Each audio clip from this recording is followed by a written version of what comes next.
All right, let's get started. I just want to thank everyone for attending tonight. These learning series have continued to grow each week. We had 4 people the first week, 11 the second week, 16 last week, I think 19 tonight, maybe a couple more trickling in. So they've just really inspired me and given me a purpose during these crazy times. And it's really about the people that we have on these calls. So the goal is just to continue to developing these organically, and hopefully some of you newcomers this week were able to watch some of the videos from the first 3 weeks. And like always, I'd love to get everyone's feedback after this just to keep making it as good as possible for everyone involved. I want to give a quick explanation of our vision for Continuous Coaching Collaborative. The name is self-explanatory. So it's continuous. I think that we're all continuous learners, and we want to all improve our craft as much as possible, as often as possible.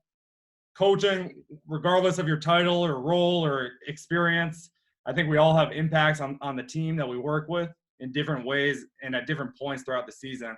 And collaborative, we're in a business that's cooperative by nature, and we work with others and we learn from others and then adapt it to make our own. So I know that I've learned from a lot of you guys on this call. And it's also important to remember that we all learn in a variety of ways. We learn from watching and observing. We learn from asking questions. And then I think we also learn from teaching because it makes us organize our thoughts and gives us conviction in really what we believe in. So that's a quick summary of the goal of Continuous Coaching Collaborative. Each week, all of these flow a little bit differently. So I'm really excited to see what we have tonight. These 5 coaches are very different, and they've all taken different paths to where they've gotten, and they have different approaches of how they think about the game and how they coach. So we're going to get into a lot of different topics tonight, and that's intentional. It was kind of a vague prompt for all of them. So we'll get into some schematic stuff, some X's and O's, but also just more program and development things as well. You guys are all pretty good, but let's just be cognizant. We have like 19 or 20 people on this call, so yeah, it's great. A lot of people have muted themselves. Before we get into the speakers, let's just quickly do some introductions. I know a lot of us know each other. Let's just say your name, where you're from, the team you're affiliated with, and your favorite current coach in any sport, but it can't be you and it can't be your boss. So we'll save some people from that. But I'm Jonah Hurskew. I'm from Amherst, Massachusetts. I'm with the Sacramento Kings. And being a Patriots fan, I'll say Bill Belichick. I can go next. Ryan Kershaw, associate head coach, Carleton College, Division III school, Northfield, Minnesota, about 45 minutes from the Twin Cities. I'll put a different spin on Jonah's question. Because Mad Dog is on the call, I'll say one of my favorite coaching moments was when Mad Dog it was a couple years ago when the Lakers were in town and watching the Lakers shoot, when Mad Dog came and pulled one of our volunteer assistants out who was there with me watching and had him rebound on the floor. And I thought Mad Dog was actually going to put him through the workout too with some of the Laker players. But that was a really cool moment. And just seeing Coach Madsen on here, I remember that. And that was a very cool moment to see. We could have used him. We could have suited him up that night, Ryan. We could have suited up the guy. We had some tough nights up there as a Lakers team sometimes. Clay can tell you.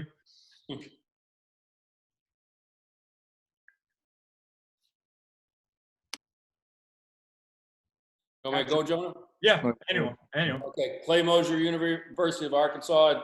As what Mark might be alluding to, I think the Timberwolves beat us by 28 last time we were there, and they fired Tom Thibodeau 20 minutes later. So the wonderful world of professional basketball. My favorite coach is Mark Madsen, Utah Valley University. All right, I'll go next. My favorite coach, Clay Moser, University of Arkansas, because, we're sitting there recruiting in the summertime. We're recruiting the same kids, but, they're probably going to Arkansas that first time around. But the second time around, on the bounce back, we got a shot at them. But really, it's awesome to be on this call.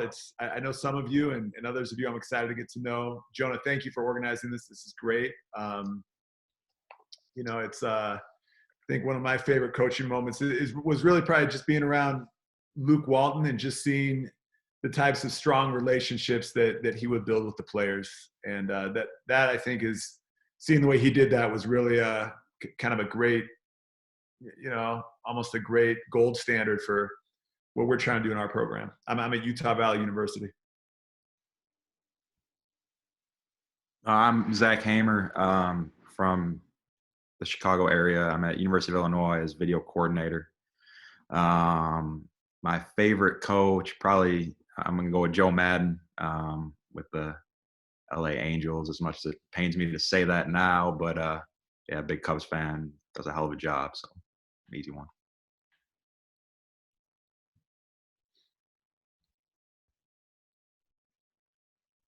Trey Morin. I am the head coach at the Phelps School. It's an all-boys boarding school just outside of Philadelphia.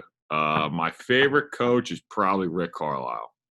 Definitely Rick Carlisle, not probably, definitely Rick Carlisle. Clay, you have any rebuttals to that? That doesn't count because he's a Mavs fan. That's all. That's just his coach. That's my guy. Yeah. He was coaching the Pacers. You wouldn't like him like that, though. True. I'm Tommy Verdell, originally from New York City, currently an associate athletic director at Williams College and a part-time assistant coach this last year.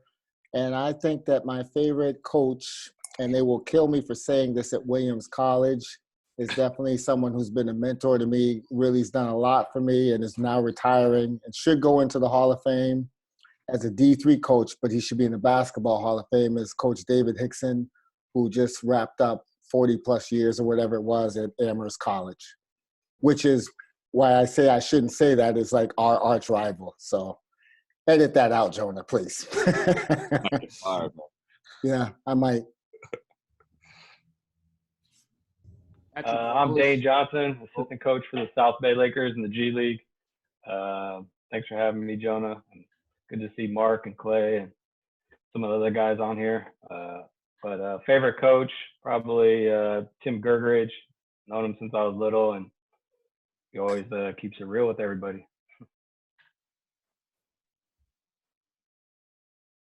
Jimmy Oakman. I'm at James Allen High School in Charleston, South Carolina. Favorite coach, Bob Ritchie at Furman. That was my college coach, so I have to go with him. Jimmy Oakman. I'm from Boston. Work with the Brooklyn and Long Island Nets. My favorite coach is also Bill Belichick. Patrick Wallace, Loyola Chicago, video coordinator, Charlotte, North Carolina. Favorite coach, Tony Bennett.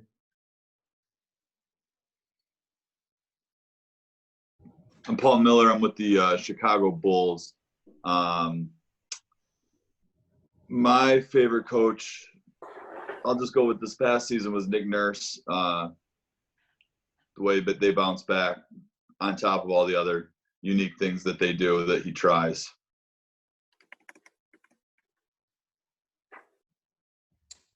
Ty Ellis, head coach, Stockton Kings. My favorite coach is my college coach, Bobby Martin, Southern Nazarene University. Joe Griffin, Roosevelt University, downtown Chicago in the NAIA.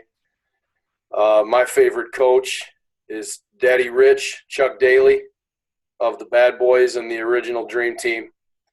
I was born and raised in the suburbs of Detroit, 30 miles north, so that coach and that team is ingrained in me.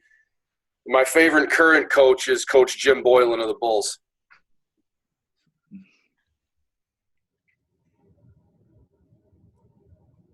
Tyler Underwood, just finished my playing career at the University of Illinois. My favorite coach, I'm going to have to go with Andy Reid. I'm going to tell your dad you didn't pick him. That's fair. He's not my boss yet, so. He may never be after that answer, too. Caleb Rose. Oh, Go go ahead. ahead. I'm sorry. No. You can go. All right. Caleb Rosno. I'm at Hamlin University. I got my first college basketball job at Northwestern University. And I crossed paths with Armand Gates. He's at Nebraska now. He's just got an infectious infectious energy about him, man. He's a player's coach. Really learned a lot from him. I'm Ken Davis. I'm at Lake Forest College. We're about 30 miles north of Joe, north of Chicago. I would say probably my favorite coach would be one of my high school coaches. He was also my math teacher. So he just made it fun. And, he had a personality about him that made me pay attention. Hey, I'm Anthony Beaumont. I'm from Chicago, Illinois, about 40 minutes north. My favorite coach is George Karl. Just the stories he brings and all the experience he brought, and being able to hear that is, great. Thanks for having me on, John. All right, I'm Jason Marcus. Played for Coach Griffin at Roosevelt, also Anthony Belmont. So, Jonah, thanks for having me on as well. Favorite coach would probably be Bruce Pearl. A role with him. But thanks for having me on. Great. I think that's everyone. A couple people might hop in and hop out throughout the night, so we'll just roll with that. Mark Madsen's going to lead us off. Mad Dog. For those that don't know, he was a very accomplished NBA player and has become a very good coach. We worked together for 3 years with the Lakers, and you guys will see he's one of the kindest people you'll ever come across. And I think what I respect most about him is just observing him. I think one of his goals in life is to make everyone he comes into contact with comfortable and feels important, so he can walk in a room and ask the little kid in the corner, how his day is going. And that's a very rare quality, I think, in today's day and age. And personally, he challenged me to become a better basketball mind. He asked me a lot of questions and gave me his opinions on different aspects of the game. We often disagreed, but we'd have some very healthy debates. So you guys will see he's always insightful, and I'm happy we're able to kind of throw him in here last minute and a little bit of a surprise extra. So he just became a father to his second kid about 2 months ago. And so thank you for giving us some of your precious time, Mad Dog. And good luck surviving the 2. And I'm sure number 3 is on the way here shortly. So number 3 is not on the way right now. Not yet. Next week call, though. We've already offered both the Madsen kids so that Bruce Pearl doesn't get them. Claire, I'll be coming for your son in a little while too. He can shoot. He can shoot the ball, man. Carter can shoot it. Jonah, thanks. Thank you so much for this invitation. It's really an honor to be with you guys. And I'll just kind of share. Jonah asked me to share a few things of what I've learned in my first year as a head coach. I'll start by just telling a story, and that is when I played for the Lakers, one time, Phil Jackson would always start practice, bringing everyone to center court. He'd say a few words, and then we'd either start practice, go in the video room, or lift weights. And his rule was you had to come to the center court with shoelaces tied, your jersey top on, and on time. And as long as you had those 3 things, you were fine to start the day. So one time Shaq gets there a little bit late. He's probably there for, just a few minutes late. And he comes up to the circle, and Phil looked at him like, "What are you doing late?" And Shaq said, my fault, Phil. I was going down the 405. There was a big accident. A big semi truck had turned over, and it was a big poultry truck. So there were chickens everywhere, eggs on the ground. So I got stuck in traffic. And so Phil looked at his assistant coach, Frank Hamlin, and said, "Frank, put him in the books, $100 for being late." So 2 months pass. So, Shaq was normally on time all the time, but 2 months pass. All of a sudden, Shaq, 2-3 minutes late, coming up to the center circle. Phil looked at him, glared at him. "Shaq, what are you doing?" Shaq said, "My fault, Phil. I was going down the 405. A big semi truck tipped over, full of chickens, poultry, broken eggs, chickens running around and feathers everywhere." And so Phil just laughed, and he turned to his assistant and said, "Frank, find this guy $250. Shaq had a great sense of humor, and Phil was great at any time he saw something one of Phil's most sacred things was punctuality. It didn't matter if you were Kobe, Shaq. If you came late, he got you, and he got you in front of the whole team. And I think one of the challenges as a head coach or an assistant is always making sure everyone's on time. And so in my first year, I've really tried to emulate what Phil does. We can't find people and take money, but we use the VersaClimber. Hey, if you're late, you got 5 minutes on the VersaClimber. And it can add up. And then it'll double if they don't do it in a week. But we also apply that to when we're doing film, if someone's phone goes off. If I hear the buzz, I stop everything. And I say, where's the phone? I say, let's open up these locker rooms. Let's open up the lockers. And I like it because I liked it when Phil did it because it kept everything in check. And I'm doing it now. There was one time we lost a tough game on the road and guys were a minute or two late to the bus. It was like 6:45 a.m. Phil would have been fining everybody for being a minute late. That morning, I just kind of let it all go. I couldn't do it after a loss, and I couldn't ding everybody. Had we won, I would have been getting people. But I think having certain rules that you really adhere to is really important, and I took that from Phil. One lesson I learned the hard way was this. I think all you guys are basketball minds. Everyone here on the call, we all study the game. So obviously, we all know that if you have the ball with 30 seconds left at the end of the first half, and in the NBA it's a quarter system, and if the shot clock's at 33, you want to milk that thing down. You want to try to get the last shot at all costs. And so we had a game this year. We were playing a certain team, and one of our good players had the ball at the far end of the court at the end of the first half, and there was a 2-second differential on the shot clock. And in my mind, I'm thinking, I think I yelled last shot, and maybe he didn't hear me, but then he goes down. We didn't get the last shot. We didn't get the last shot. The differential, there might have either been a 2-second differential or no differential. The bottom line is we shot early.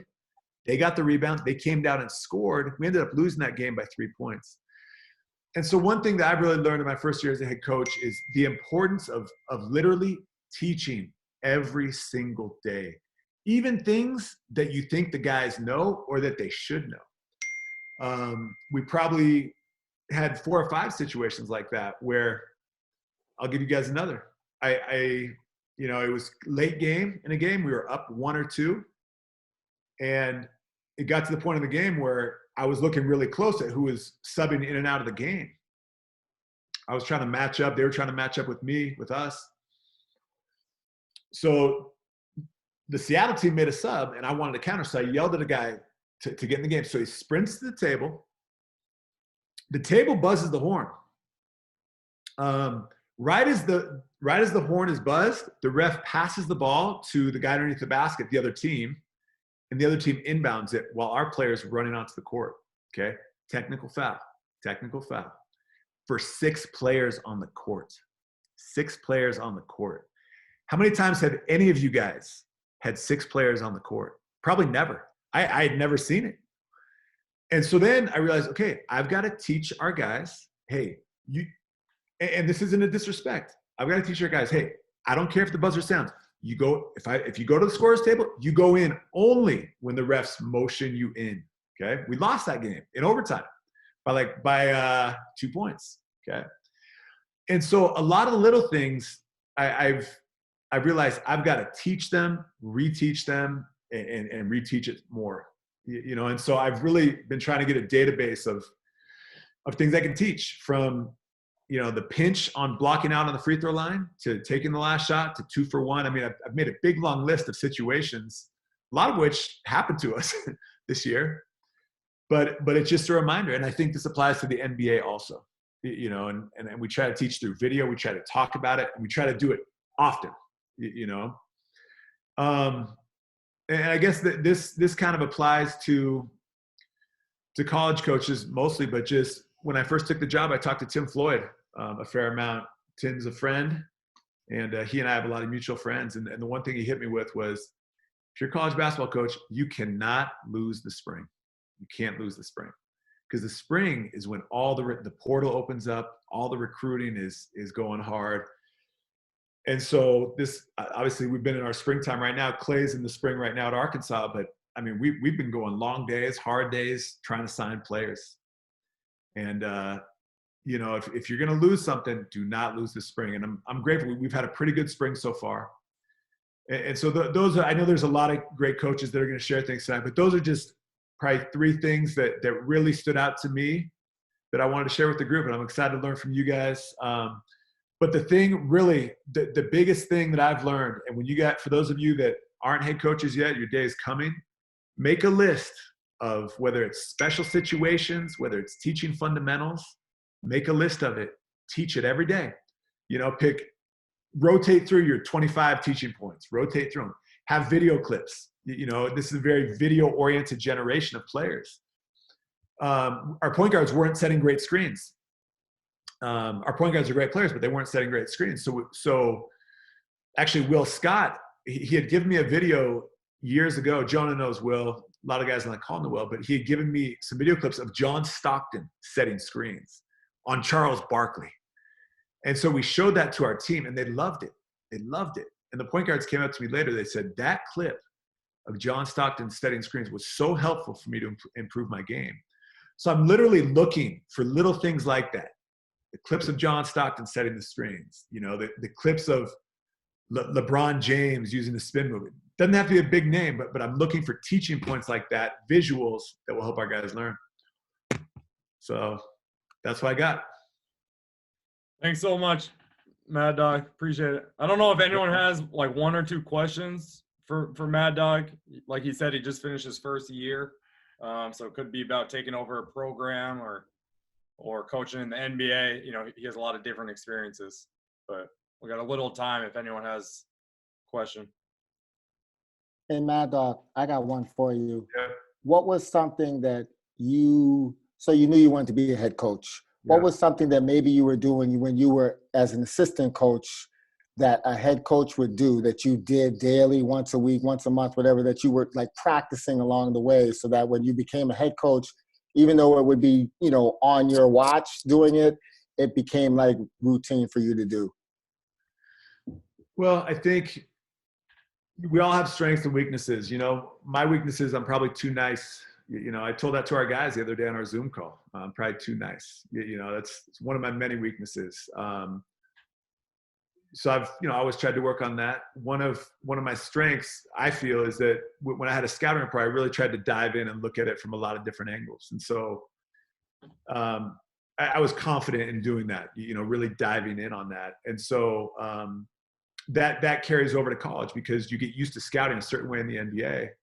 And then you get to college and really the NBA does prepare you pretty well to learn how to do that stuff. I think, for those that aren't head coaches yet, one thing I'm going to do this next year is kind of, I got some good advice from a head coach. I have a little 1-page sheet with all the responsibilities of the staff, you know, and that's helpful because it really kind of it's a flow chart and it just shows, hey, this guy's our recruiting coordinator. You know, under everybody, it's, hey, know all the NCAA rules and follow them. I put it in writing. But I think for the coming year, I'm going to put, you know, a checklist of how to do a really good, you know, opponent scout. Because I think that if you see a checklist, you know, hey, number 1 thing, watch the opponent's 5 previous games. You know, number 2 thing, I mean, we could all brainstorm it, but you put it in writing, you simplify it, and I think that would be helpful. Real quick on the teaching list. So like in the NBA, you said teach every day. I feel like that's really hard to do in the NBA. And like Jim always says, it's really easy to coach after a win, right? Like you talked about the 2-for-1 scenario. We had a few times this year where after a win, we can just clean that up, right? Like we didn't take advantage of it. Here's a 5-point swing we can control, but we still won. So like, it's not as heavy. Whereas when you lose a game by 3 because you don't take advantage of that, it's a little different. So like, I guess, I don't know how to phrase this, but how do you rank the checklist, right? Because a lot of times like those free throw box outs or jump, like different things you're going to hit eventually, But like you said, the 6-man on the court thing, like you don't see that. We saw the first time I saw it this year, and like that could cost you a game. That's not going to be on your checklist. You're going to hit that after you lose, and that's Did you see that just this year, Paul? Did you see that 6 men on the court? It actually happened in our Philly game. Yeah. Somebody just didn't get subbed out and the refs Yeah. didn't count. And then all of a sudden, the only way that it happened was because Philly made a 3 on like a swing. And all of a sudden our guys were like, wait a minute, they have one more guy. Yeah. So like, we just couldn't rotate. We were like, who was late? And they weren't late. It was just, we couldn't do it because they had 6 guys. So like, those are things that you hit after a loss, right? So it's one of those things. How do you rank your checklist? Like, press break, free throw, box out, jump ball. You're going to get to those at the beginning of the year. But I feel like some things you're just like, we don't have time for that, especially in the NBA. Yeah, no, it's hard. I think you're right. I think you do a lot of teaching after a win. I think if you lose a game off of it, I mean, the guys, like our guy he wasn't wrong. I mean, the table buzzed. He ran in. But we try to talk to him privately about it, but it's hard. But yeah, free throw box out is one, jump ball situations is one. But yeah, it's funny because you go through a season and you feel the pain you feel the joy when you win and the pain when you lose. And when you lose, you figure out what went wrong. And those are things that go on your list. Right.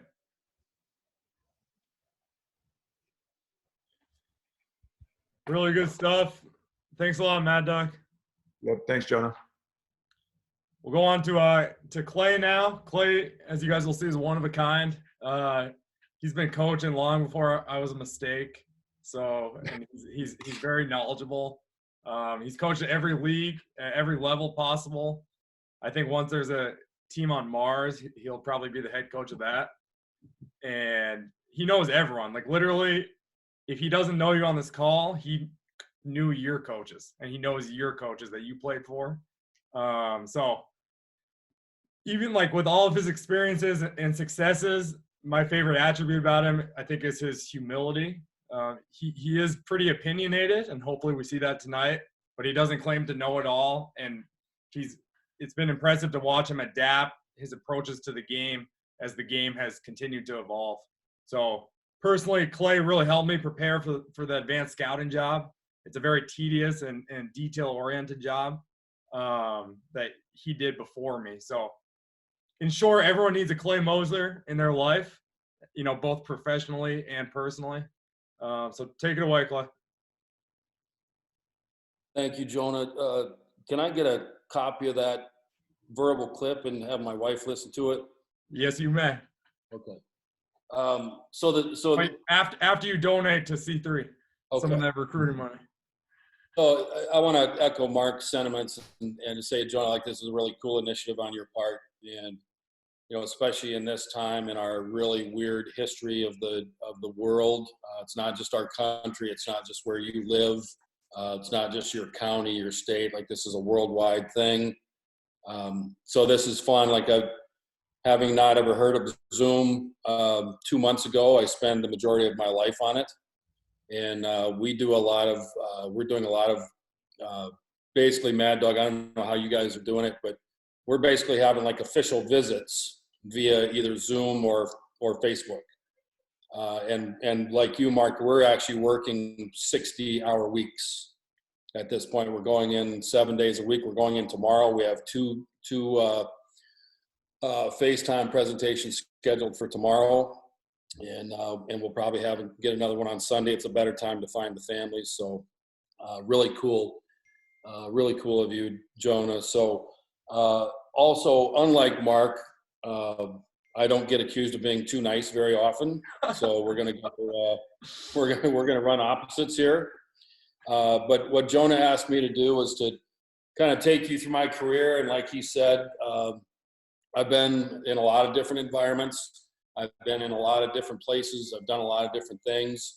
And at the age of 57, and I'm going to guess by looking around, I am by far the elder statesman here. And I have kind of taken on a real pride in that role. I like being a mentor. It's a fun place to be, especially when you've got willing listeners. So I'm just going to kind of quickly run through my background. And and you guys will kind of see like maybe where some of my thinking comes from and all that sort of thing. But I'm a small town kid from Minnesota. I played at a non-scholarship Division III junior college. Some of you are you're probably too young to remember when junior college was actually just one division. So that's a little bit of a misnomer. I didn't play Division III junior college. There was no such thing at the time, but it was clearly non-scholarship, which is what the Division IIIs are now. And then I played at the NAIA level. So I know those levels of basketball. I was not a very good player, but I loved to play. I was a gym rat. It was my outlet and my release. I ended up coaching at the junior college that I played at. I call it during my master's year, I was an awful student, awful student. Sorry to you, Carleton and Division III guys. Williams, I can barely spell Williams. So it's, that's a tough thing for me, but I recognize it. So I started in what I call my master's year at the junior college, because I had to stick around a third year just to get my associate in arts degree, then went on and played. And then I returned to my junior college to do my internship, and I ended up being there for 2 years. So I started out coaching at the non-scholarship junior college level as an assistant coach, made exactly nothing. I wasn't getting paid. I literally sold shoes at the mall. I worked at a Woolworths. I worked at a Godfather's Pizza.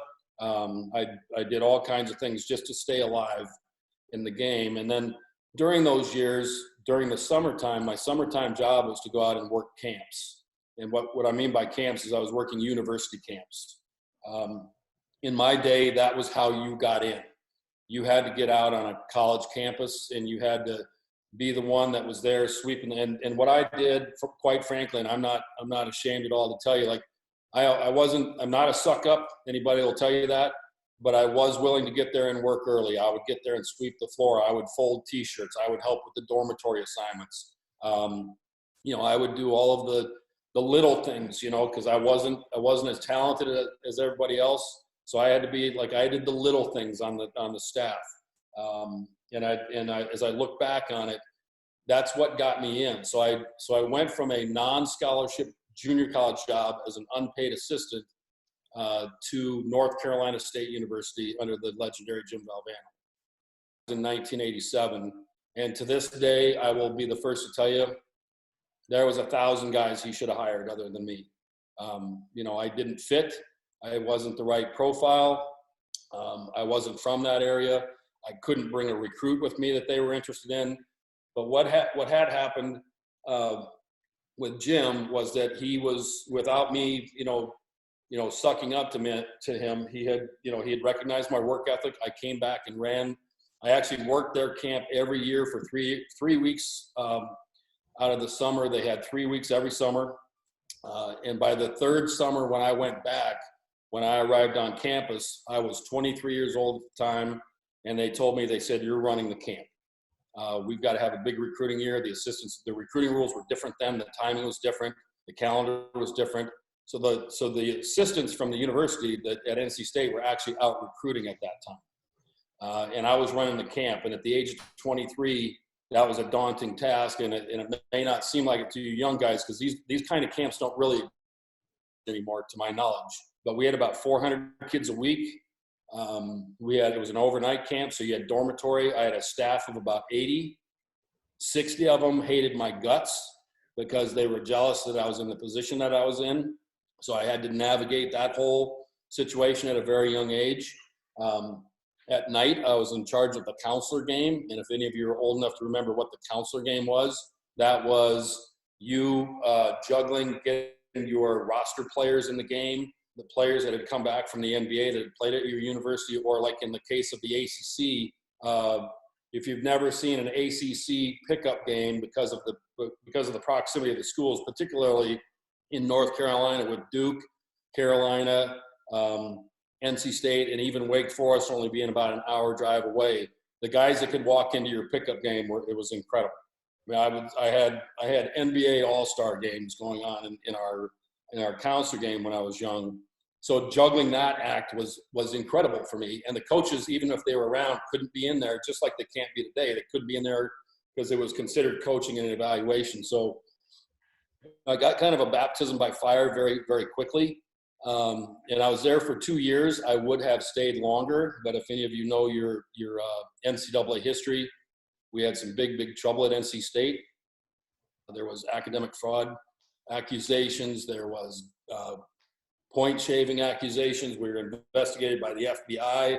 It was like insane. Go and Google it if you don't know the story. If it was today, it would be the biggest thing in sports, in sports news. And that caused me to have to move on. And I'd basically been blackballed from college basketball at that stage. And because I was associated with, I was never so much as even interviewed by the NCAA. I wasn't interviewed by the FBI, but I was there. And so that took me actually to the Continental Basketball Association. I had structured my whole life to be a college basketball coach. I didn't play with pros. I didn't come from an area that had pros. I didn't know any guys in the pros. I didn't know anybody that knew anybody that knew anybody that knew anybody that knew anybody in the pros. So I ended up in the Continental Basketball Association in Sioux Falls, South Dakota. I coached there for 3 years. I later became the general manager of that team.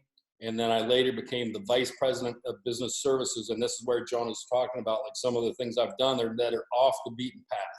And I will tell you guys, for you young guys, like, I did anything I had to do to stay alive in the business. And I did a lot of crazy things that nobody really knows, other than people that are really close to me. Who was it that had mentioned Nick Nurse earlier being their favorite coach? Okay, so I'm going to tell you so Nurse and I are pretty tight. So there was a time that I was unemployed, but I'd been in China coaching the prior year. And I'm sitting in my place in Boise, Idaho, and I get a call from a woman by the name of Jennifer Alpert, who is Chris Alpert's sister, if anybody knows who Chris Alpert is. She said, I need you. She goes, what are you doing? And I said, I'm sitting there playing online poker. What's up? And she said, I need somebody to coach my team in the USBL playoffs. I said, okay. And she goes, can you get to Wichita, Kansas by tomorrow? I said, yeah, I can probably get there. I said, but I said, what are you talking about? Because I didn't even know what was going on. So I went to Wichita on a 1-day job for $500, a rental car, a hotel room, and some beers. Okay.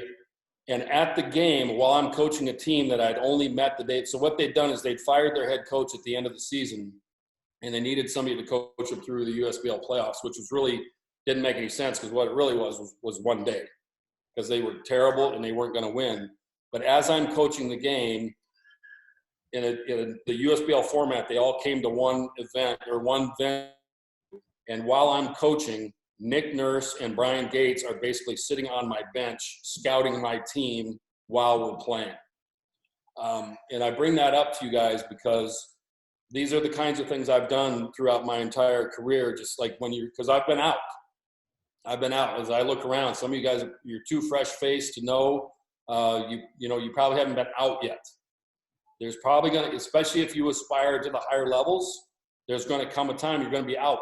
You're going to be on the outside looking in, and you got to find a way to stay relevant. You got to find a way to continue to move on. From Sioux Falls, I went to St. Louis, Missouri, where I became the vice president of basketball operations for the entire Continental Basketball Association. I referred to myself as the Rod Thorne of the CBA. So I did the exact same functions. I find the guys. I did the scheduling. I scheduled the officials. I approved all the player contracts. I dealt with all the coaches, including my current boss, Eric Musselman. I oversaw all the trades in the league from A to Z. And while it wasn't coaching, it was an incredible learning experience. I was there for probably a year and a half. They gave me an additional title of vice president of team services. And what that meant was I was responsible then for going to teach all the franchises how to run their franchise, both from a business and a basketball standpoint. The man who brought me to St. Louis was a guy by the name of Mark Lamping. You can look him up. He's now the president of the Jacksonville Jaguars. He was a St. Louis native. And he when he got the job as commissioner, he asked around to the owners. He said, I need the single person in the league that can marry the business and the basketball. And everybody pointed to me. So I went, had an incredible learning experience. I will never regret that experience in all my life. And as Jonah alluded to earlier, and as Coach Griffin will tell you, yesterday I'd never heard of him. He had never heard of me. I called him on the phone yesterday and said, I may have a player for you, which was an honest, guttural response on my part. It was a kid I'm trying to help. So the next thing that happens to me, so Lamping brings me in. I'm trying to marry the business and the basketball. One of my responsibilities was selling franchises. So I sold a franchise to the ownership group in Idaho, Boise, Idaho, with the Idaho Stampede. And while we are signing the closing papers at a dinner at Crane Creek Country Club over a couple cocktails, the principal owner pulls me aside and he says, we want you to come run our franchise. So that's exactly what I did. So that took me to Boise, Idaho. And then, so I was there as the CEO and the general manager. I was there through the transition to Isaiah Thomas, who purchased the entire league. And I was with the league on February 8th, 2001, when Isaiah put the league into bankruptcy via fax. So some of you guys are probably too young to even know what a fax is. But Isaiah put the league into bankruptcy. He announced it via fax. It was All-Star Weekend. And I had my staff were locked out of the offices. I'm out of a job. It was a really, really good job. It would actually be a good job for today, much less in that day. So now I'm out of business. I have no job. I have a wife. I've got a daughter who some of you guys saw earlier, who now has a grandson. One of the kids that worked for CBA in the operations department, he's got a son who will be coming to Arkansas as a walk-on. And what I've found is like one of the beauties of this business is just how it's just round. And it just keeps going around and around, and you'll run into people, or you run into people that know people. So I end up in Boise, Idaho. Isaiah puts the thing in bankruptcy. Later, about 5 years later, I knew David Stern from my time as the VP of basketball operations in the CBA, because we had to go negotiate the CBA contract. And it was we couldn't survive without it, but we got money for call-ups. We got money for player development. And what people really don't want to hear, because it's not very sexy, is what they really wanted to pay us for was to develop referees. And almost particularly all those dudes right now that are in the NBA, they're 55, 50, 55, right in that age range. I was with all those guys in the CBA. They all actually reported to me. And that's what they really wanted. But I had a deal later on in the mid 2000s when I came back from China, which is I coached in China for a while. I've coached in some Olympic qualifying events in foreign countries. I've never been asked to go to USA basketball. I would swim there or crawl there if I was asked to do that. I've never been asked. But Stern looked at my background and he knew it. He goes, reading your background, Clay, is like an EKG. And I said, well, I've done a lot of things just to survive here. And a lot of that really started when Isaiah put the league into bankruptcy. And I went through a decade of incredible, ebbs and flows, ups and downs, just trying to stay relevant, just trying to stay pertinent, just trying to stay alive, just trying to earn a paycheck. So I ended up taking a job at the worst junior college coaching job in America at a place called Treasure Valley Community College. At the time, Mark, you and I have had this conversation, Utah Valley State College was a JUCO. They were still a 2-year school at that time. Dixie State was still a 2-year school at that time. The College of Southern Idaho was there. They still are in that particular league. Eastern Utah was in that league. I don't know if they still are. Snow College, it was a great Division II league. Everybody was great except for me and a team in northwestern Colorado. We stunk. But I'd gotten divorced. My daughter was 80 miles from me. I wanted to stay close. They paid me $10,000 to coach the team and teach a couple of classes. And I think I probably spent somewhere, by my estimation, about $35,000 on the program. So after taxes, I lost about 30 grand to coach a team just to be there, just to be out there. After that 1 year, I couldn't afford to do it anymore. I moved to Los Angeles and I worked in Hollywood. I worked on movies and commercials and television shows. And if you guys, like, I know you guys, watch this stuff. If you ever see a scene in a commercial, doesn't matter what it is. If it's on the screen, there's somebody behind the scenes that's coordinating the movements. So when you think about it, Father of the Bride is a movie I worked in the background on. And there's a scene where Steve Martin goes out and shoots baskets with his daughter. Well, somebody has to coordinate that. I did that for a while. I can tell you, if I could ever get that work on a consistent basis, I'd do it in a heartbeat. I used to ride my bike to the Beverly Hills Park every morning and teach actors. I got $300 an hour. I felt like an attorney. I'd get back on my bike and go to the beach. It was incredible. And if I could do that every single day, as much as I love the competition, I'd do it. It was insane, the lifestyle. It was awesome. So I did that for a little while. I ended up going to China and coached there for a season in the Continental Basketball Association. I was hired by numerous NBA teams to do a scouting service for them. If you guys remember, the player Yi Zhonglong was coming out of China at the time with a team called the Guangdong Southern Tigers. And they referred to him as the Chinese Kevin Garnett, and he played in the league for a while. In fact, when Mark and I were there, we had him in. And Jonah, I don't remember if you were there or not. The first year, he was there for a little bit. Yeah, we brought him in for training camp, and so it's funny how that came full circle. So I end up, I finished the season out there. My current wife, comes over there on business. As I told you guys, I've been divorced for several years. Come to find out, she had also gotten divorced a couple years earlier. Our first date was in Beijing, China, and she and I grew up about 45 minutes from each other. So, and I'm only telling you this because it's been a wild journey, but I've enjoyed every single step of it. And I'll try and wrap up as quick as I can here to get, take some questions or things I've learned or how it fits into my philosophy or how I see things or how stupid I see things in your eyes and why do I see things that way, and that's okay, and that's cool. So I'm on my way I'm going to go back to this team in China. I get a phone call. I'm on the golf course. I'm on a golf course in Boise, Idaho. The phone rings. It's David Stern's executive assistant, and she asks if I'm available to speak, and I said, sure. I run down the fairway because I'm with a bunch of clowns that have been drinking all morning, and they have no respect for what I'm doing. So I run down the fairway to talk to David. He said, what are you doing? I said, I'm getting on a plane to go back to China in 48 hours. And he knew all about this because I'd done a consulting gig for them to educate the NBA on the CBA, meaning the Chinese Basketball Association, because at the time they were thinking about buying it, putting their own league there, putting a team of all Americans there. There was all kinds of different things they were contemplating at the time. He said, well, I need you to get to Oklahoma City as fast as possible. And this was right after Hurricane Katrina. And I said, well, what am I doing when I get there?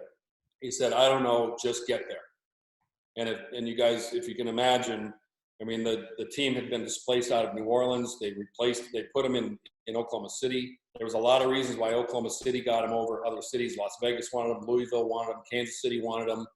But the state of Oklahoma and the city of Oklahoma City stepped up and did a lot of things. So I go there as a consultant on the business side now, not on the basketball side. They hand me a staff of 60. I've got group sales, season ticket sales, premium seating sales, and just season ticket sales in general. So now I'm not even on the basketball side. I'm with a basketball team, but I'm not on the basketball side. I'm on the business side, and that relates back to the what I told you guys earlier, that I had taken over as the general manager. And when you're the general manager of a minor league team, you sell the tickets, you write the press releases, you do all that kind of stuff. So the NBA had me there as a consultant for a month. They told George Shin, the owner, he said, listen, we're going to pull him. Either if you're going to keep him, you got to pay him. So they named me as a vice president. I'm sitting office right next to the president of the team, the owner of the team. And it was a great experience. I'll never forget it. It was incredible what they pulled off.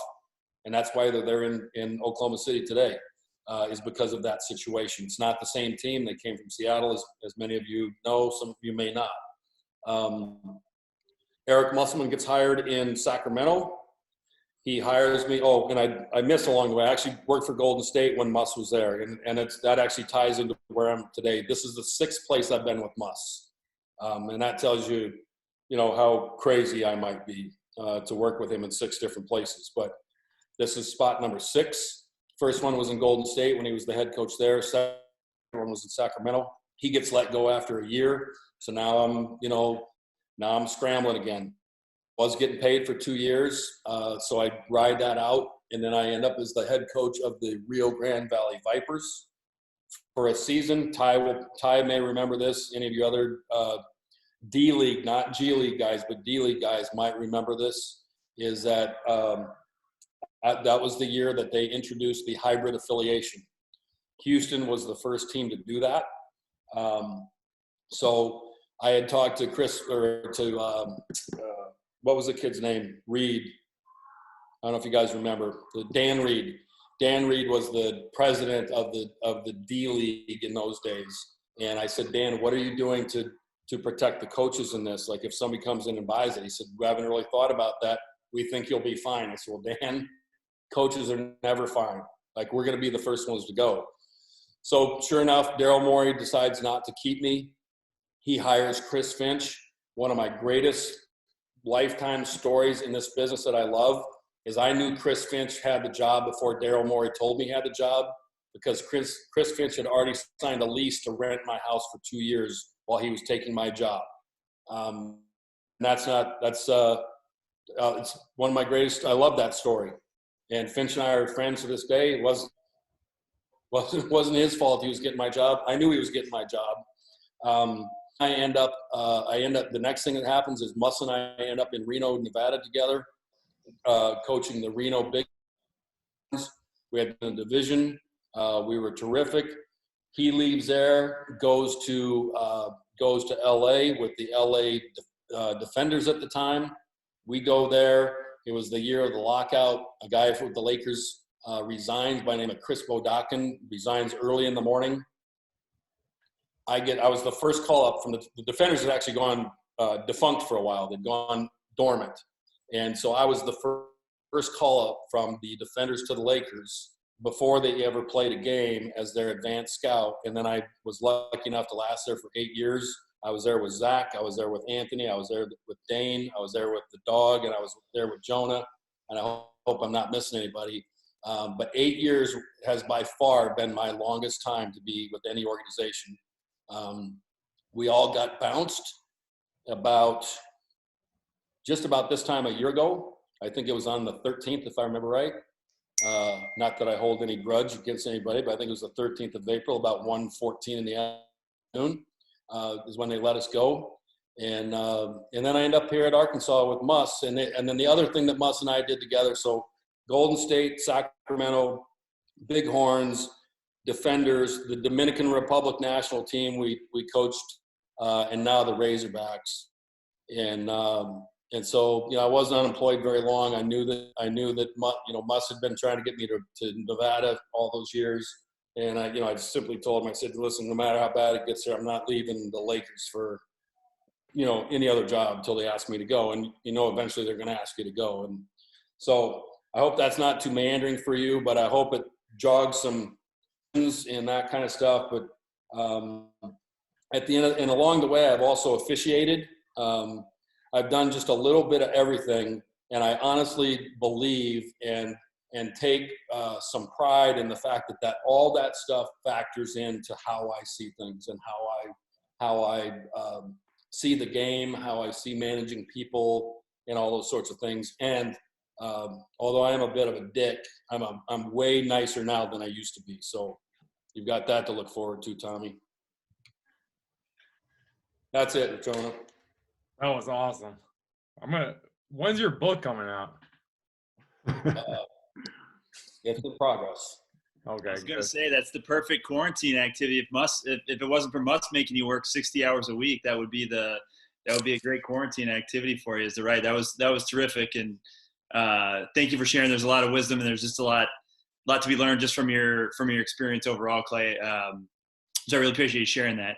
I have a question. It's almost like a couple different questions, I guess, wrapped into one. But in your experiences, obviously, that you just kind of categorized for us, you've met lots of different people. You've met lots of different coaches, executives, whatever. But from a basketball standpoint, can you talk a little bit about, like, if you had to identify who the best recruiter you've worked with, who the best, X's and O's coach you've worked with, and who the best teacher that you've worked with, along the way, a little bit. Can you identify those individuals and maybe talk a little bit about, like, what made each one of those so good at each of those aspects? Yeah, well, the recruiting part is easy. That was Jim Valvano, like, hands down.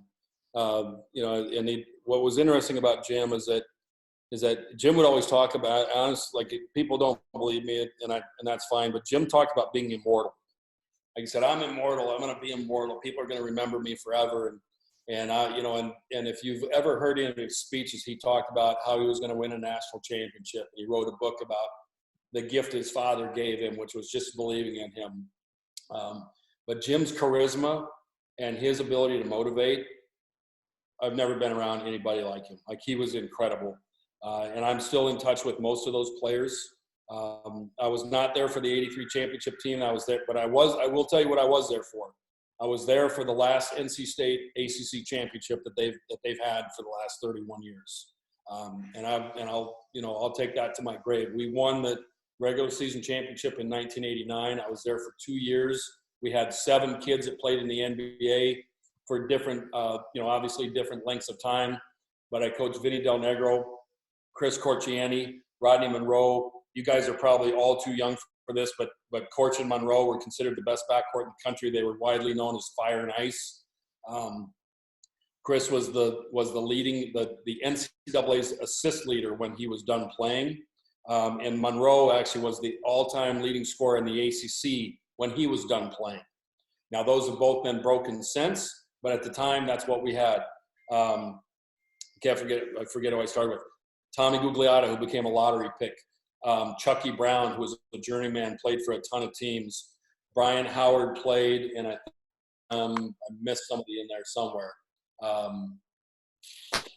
Maybe I got Charles Shackelford, rest in peace, Mr. Shackelford. He was a second-round pick of the Nets. So hands down, the recruiter Jim, he was incredible. And those guys that were there will tell you his halftime and pregame speeches. They would give you chills, and they really would. And I don't believe you can do that at the NBA level because there's just too darn many games. It's more businesslike. But at the collegiate level, you play twice a week, and you can get guys amped up just from an emotion standpoint. And with the crowds that you get and the students and all that kind of stuff is phenomenal. From an X's and O's standpoint, and I'm sorry what the other one you said, but I will give you this. So the best coach I've ever been around in my life, that I've worked with, and it's not a sexy one, but my junior college coach that I played for at Fergus Falls Community College, Dave Retzloff, who's in the Hall of Fame, he was unbelievable. Like he studied it, just like I know your Guy Callan still does. I know he gets up early in the morning. I know he studies. I know he watches films. I know he's looking to stay up to date. Rex was just like that. But nobody knows that because nobody watches them. There's no media coverage. There's no high profile anything. But he was by far the best X's and O's guy. He also was an incredibly empathetic person.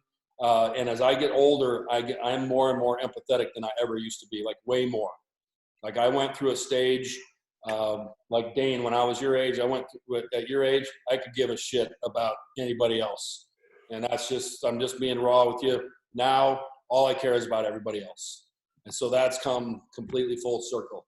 So those two are bundled up in the same guy. Like he was incredible.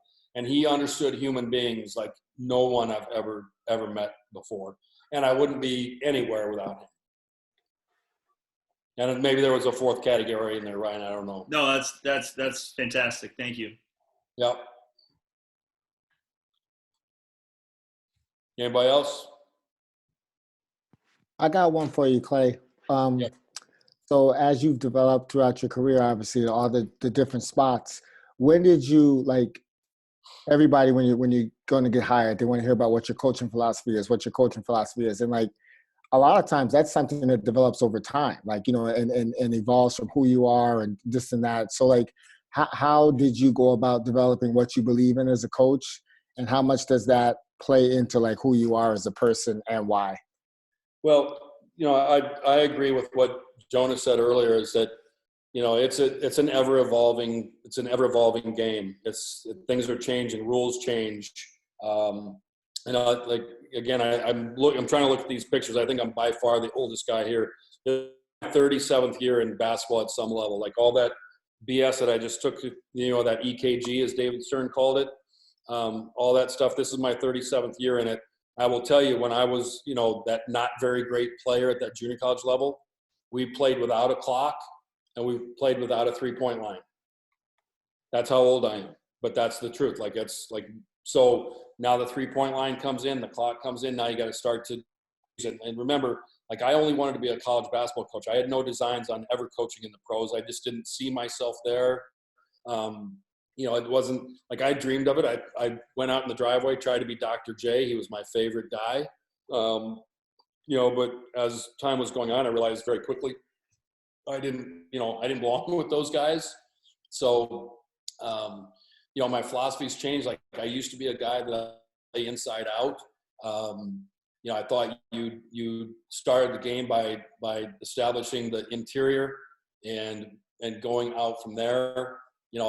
Because I played in a day where, like, if you took long shots because they were only worth 2, they were terrible shots. And now one of the things that's evolved, like, I am fully on board with layups, threes, and free throws. And, as an example, this last year, we were number 1 in the country in free throws, total free throws made, and we were number 2 in the country in fouls drawn and free throws attempted. So, we look to attack the rim, get to the free, get as many layups as we possibly could, because it's still the best shot in the game, bar none. And then if that's not working, we'd spray it out for threes. And that's a complete departure from how I saw the game when I was young, like a complete departure. I thought you pounded it into a big guy, let him, set the tone physically for the game, and then you'd play off of that guy. And now, now the game, the rules, especially at the NBA level, they still play that way a lot in college, which shocked me. Because I hadn't had, Jonah will tell you, and Ty will tell you, like, you don't get to watch a lot of college basketball when you're in the NBA. This isn't enough time. So I was shocked when I got back, back here, that they still, like, I saw more duck-ins this year than I've seen for 15 years. People still try to duck you in and try to beat you up in the post. And so things have just evolved. How you treat the players, the rest and recovery, I'm big on. It never used to be like, I grew up with, I was born in 1962. I came from a rub some mud on it generation and rub some dirt on it. When kids were getting concussions, everybody referred to that, you got your bell rung. It wasn't that big of a deal. Shake it off. Let's go, man. Like, that's how you do it. So, all those things, like as technology changes and science changes and people get smarter, I've tried to change along with it, and I realized how dumb I was, earlier on. Clay, through all of your experiences and stuff, like, what's one thing you would tell your younger self that you know now or that you've learned now? I think I already touched on it, Dan. The one thing that I'd have been better to people. Like Jonah said, I have a lot of friends everywhere. I know people everywhere, but looking back at it, I could have been better at that. And also the opportunities I had to be a head coach. Like, I was, if you're a head coach out there and you're not a stubborn guy, raise your hand. I'd like to meet the head coach who's not a stubborn guy, and you should be stubborn. Like, you should believe in what you're doing. Right or wrong or indifferent, because there really is no wrong. It's just like, it's what you see. But the other thing is, the times I had a chance to be a head coach, Like I just lived and died with every single possession like it was the last possession of my life. And I think I did a poorer job than I could have. I'm firmly on board with, every possession matters, but I don't think you players, like you can't show disgust so much, show frustration. You can't be overjoyed. Like you just got to be much more even keeled, I believe. And so those would be the two big ones, is that just kind of my interactions with other humans, and just not taking, not thinking every blown layup that with a blown layup, my career just got blown away too. Like, because I did think that way, especially my first head coaching job. And I did a horrible job with it at the time. I was the head coach and president of a CBA team. And I was the only one that held that title, and I was terrible at both jobs. Honestly. I did a really bad job. Hey Clay, outside of the Hollywood job, what's your preference? Professional coaching, front office, or college? The front office stuff to me, Ty, gets a little boring. I've been out personnel scouting. I was in the Lakers war room when Mitch Kupchak was still there, and that's a blast. All you have to do to get there, like, I'm gonna be honest with you guys, I'll be sitting at a place watching players play, and it's all relative. And if they can't play, I tune out. Like I just go, oh my God, like I can't watch these guys anymore, man, because like they can't help us with what we're trying to do. The front office, like at the higher levels of the front office, it's really intriguing stuff. The day in and day out, I wouldn't be very good at that, I don't think, over the course of time. But coaching, like the NBA is still the coup de grace. I mean, that's, the NBA is incredible. The players are so good. And I will also suggest this, is that especially my run with the Lakers, which was 8 years. So I started there with the remnants of the 2010 championship team with Kobe and Pau and Derek Fisher and Bynum and those dudes. Like they thought they still had another run in them. And then we got Nash in there and Dwight. And then I was there for LeBron's first year and some other guys along the way. But I'm not ashamed to say this. Like I learned way more from those guys than what they learned from me.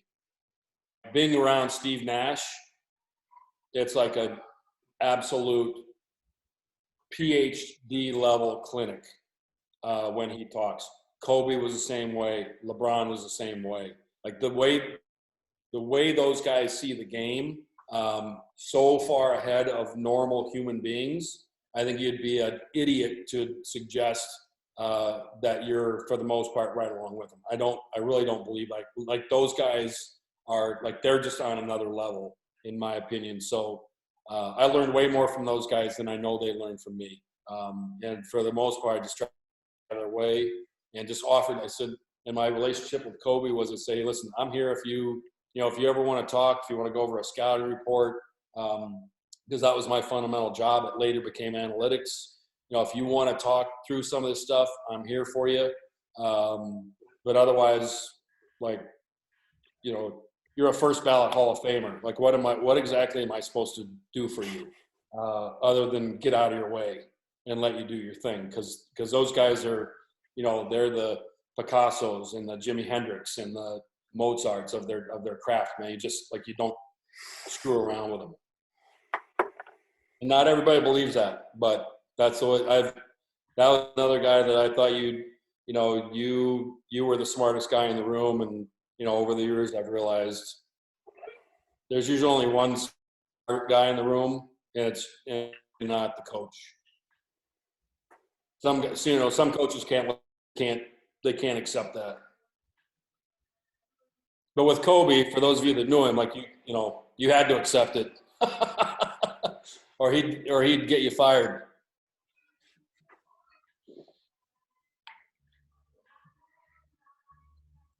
Other questions? Oh, tell my boy Boylan I said hello. Yeah, I was gonna wonder if when you mentioned that you were in Golden State with Muss, if you knew him. Yeah, he and I were also roommates in the LA Summer League back when it was still at Loyola Marymount. Wow. Yeah, ask him about it. Yeah, He he's told me snored. some stories about that. Yeah, he snored. He had horrible gas, and it was cheap. Yeah, I can't attest to the snoring, but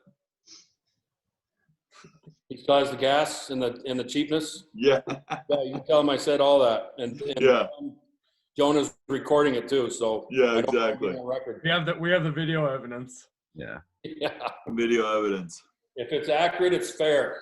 Yeah. We lived in a hotel room together for a month. Wow. And our teams had to play each other. He was up 20 something at halftime, and I came back and won. And we walked back from the gym to our room, and it was a long walk for him. And I skipped the whole way, if I remember correctly. But I had Robert Pack, and he did. We were in the free agent division of the old LA Summer League. Wow. At LMU. We ate every day not every day. When somebody would buy us a pizza at Little Italy, we'd eat there, and we stayed at the Airport Inn right off of Sepulveda. Wow. Yeah. Yeah, I went down, and I was out of business one year, and Nurse invited me down to consult with him and go through training camp with his team with the Iowa. So that's the shit that I hope for you guys. I hope that shit happens for you when you get older. Yeah. Yeah, and I'd like to be one of those guys. I'd like to be head coach, but I'm so happy for those guys because I know that we all went through a lot of the same grind. I mean, what Nurse has gone through in his career is really very similar to mine. I mean, he was in Europe forever, all through the minor leagues. By the way, that game I was telling you about when Gates and Nurse were scouting my game in Wichita, Nurse was Brian Gates' assistant coach in the USBL. Wow. And that was, 15 years ago. And now he's a world champion head coach in the NBA. That's crazy. He was an assistant coach with the Oklahoma Storm. Probably making $400 a week, if that. So, anyway, who else? Coach Griffin, you find a place for my guy? Yeah, hopefully it's our place, Coach. Well, I'll text you his number right after we get off if you want. Did you look at him? We're working on it. We're looking at it. He's a pretty good player. Yeah. All right. Sorry, Joan. I probably went way over. No, that was awesome. You need the book. I'm just waiting for the book to come out. Your beard grew while we were on here. Say again? Your beard grew while I was talking. I shaved yesterday too. I figured it was this morning. That was awesome. Thanks a lot, Clay. Ty, you're gonna go next. Those of you guys that know Ty, he's just a very genuine person. Not only in the business, but just period. And like Clay talked about, it's really hard being in one place and a new staff comes in and you never know really what's going to happen. But I just appreciate Ty doing so with grace. He opened his arms to our staff, to me personally. Always offered to help in any way possible, just in a very respectful manner. So I appreciate Ty for that. He's a very knowledgeable and very good coach. But I think my favorite thing about him is his curiosity. Like, he's always asking questions. I think it's his quest to improve, like, every day as a person and a coach. And I really admire that quality about him. So I think that's a perfect reason he's a really good match for C3, what we're trying to do here. And take it away, Ty. All right, man. I can definitely relate to Coach Moser, man. Like, during my journey, during the interview process, they asked me what makes you different, and I I know that I don't know, right? Like, the things I do know, I'm confident, but I know that it's a lot that I don't know, but I'm so eager to learn. And I just finished my 8th year of professional coaching. I played for 11. 1 year was in the inaugural year of the D League in 2001. The 10 following was in Europe. And I was blessed to play in some really top levels in EuroLeague and all that good stuff, but I was able to learn. And the one thing about European coaches, everything matters, right? Everything matters, man. Like we had guard drills. Well, the bigs did the guard drills. We had bigs drills. Well, the guards and the bigs did the bigs drills.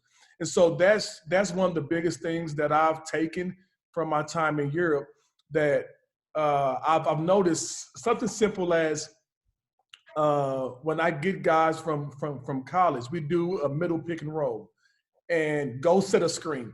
And I hear that a lot from coaches. They tell guys what to do, but don't tell the guys how to do it. And then we get upset when they do it wrong. And so my first year I was in Oklahoma City, and I would hear how they would just be so upset at Russ. But then they go out of the coaching room and then they didn't approach Russ or approach the problem. And I told myself that will never be me. And I'm a firm believer in honesty. I'm a firm believer in being and really being their truth teller. I'm very tactful. I love the guys, but I have no problem addressing the elephant in the room. And so I'm a fast forward to what my staff and I came up with. So maybe 4 years ago, I was the head coach of the Northern Arizona Suns, the G League team for the Suns. And I'm watching all of these different teams do shell defense. I've been all around the G League with different teams, but the shell is the same. They do the shell defense with 4 people. We are a no middle team, just the same thing.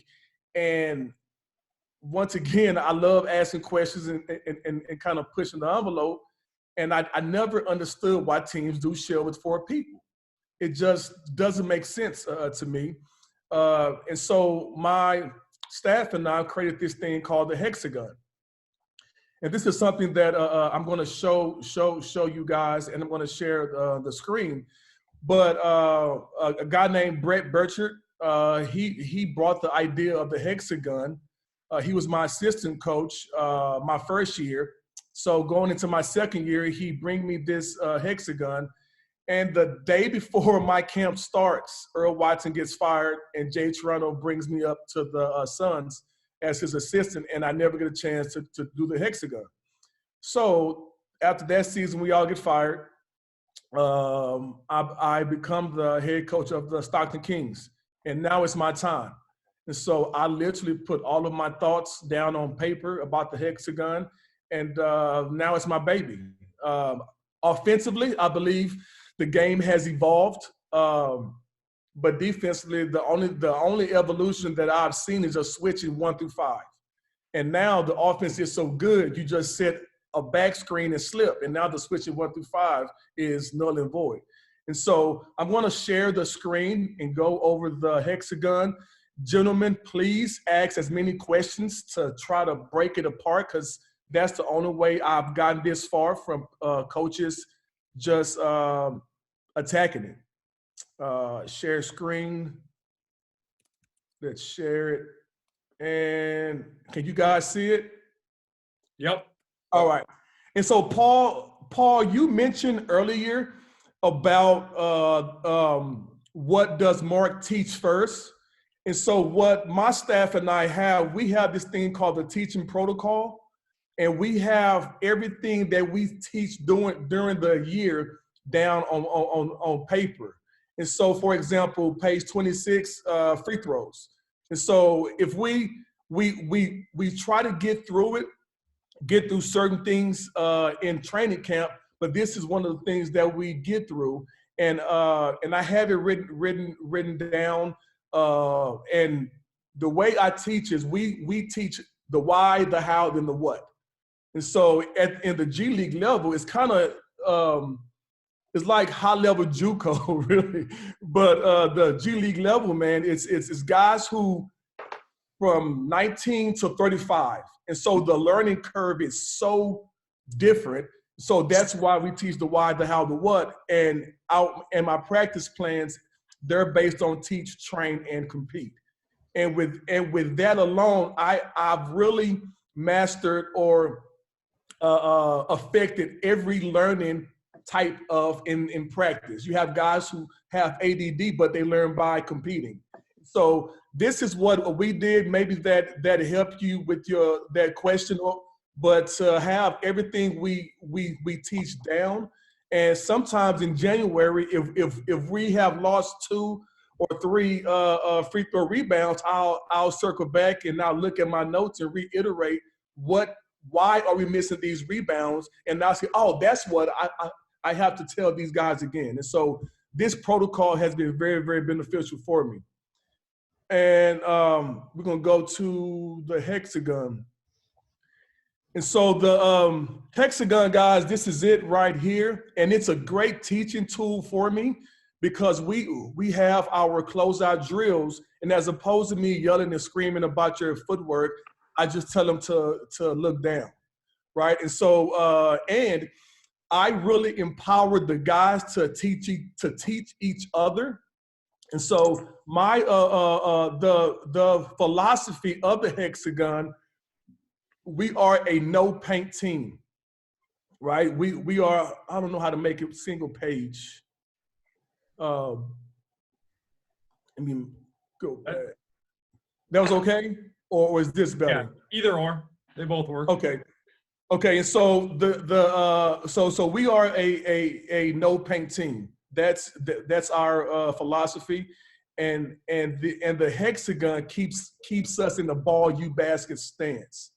And so these I've watched and I've been around NBA teams, and I've seen guys get more upset as the help side for not being there, as opposed to being more upset at getting blown by.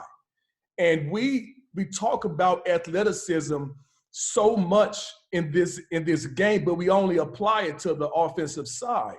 And so the one thing about I'll use De'Aaron Fox is a phenomenal athlete, and he's a phenomenal athlete on the defensive end. He's one of the guys that I've seen that can actually stay in front of James Harden, right? And so I personally believe if we challenge the players at all levels to be better athletes on the defensive end, the offensive side is super easy for these guys.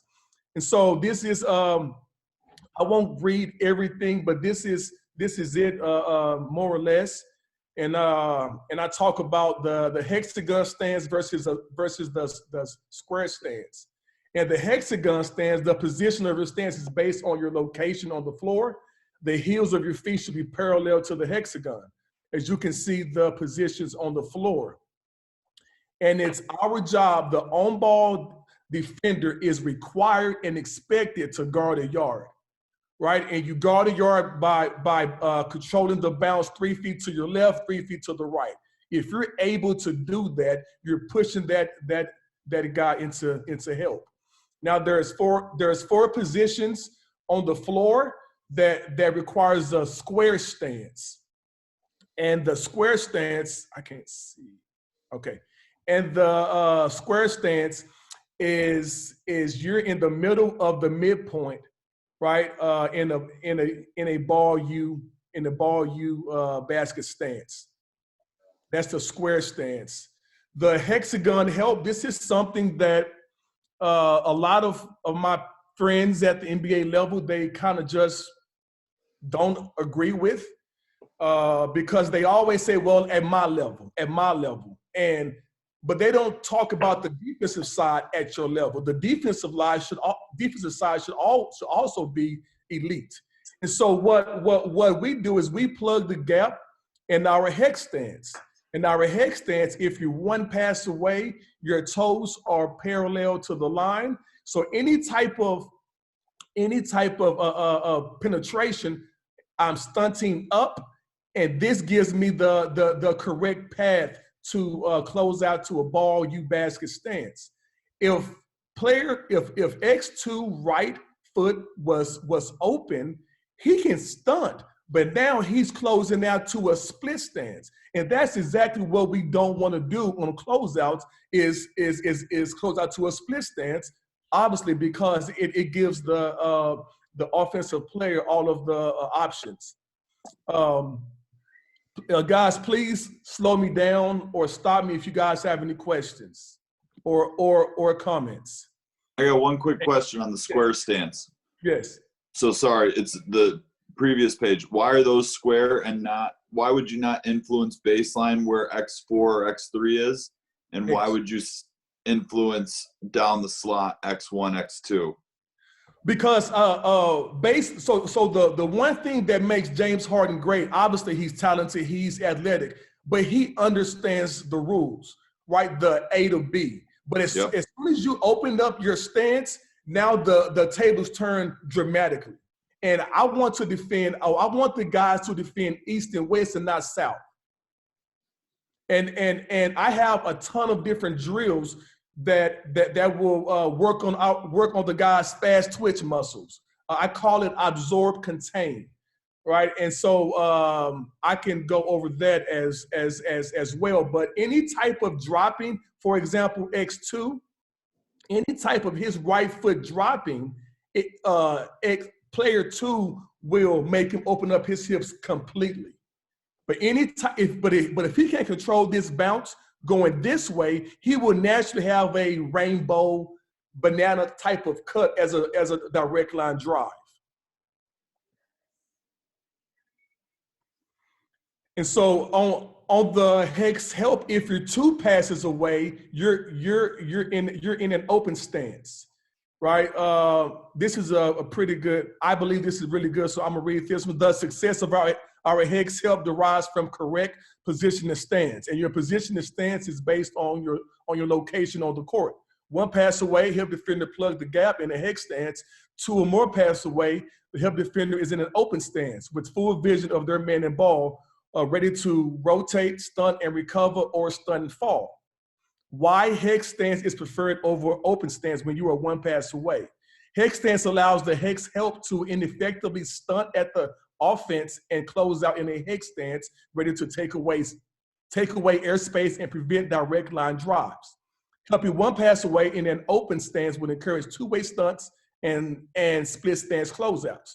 Two-way stunts and split stance closeouts give the offensive player the option to shoot, drive, or draw a foul. And we talk about, and this is just talking about that area up there. Hex help continue. So now the ball is in player 2's hand. X4 is in hex help, right? X3 and 5, they're in open stance, going back and forth with 2-9 principles. X1 is ready to stunt if necessary.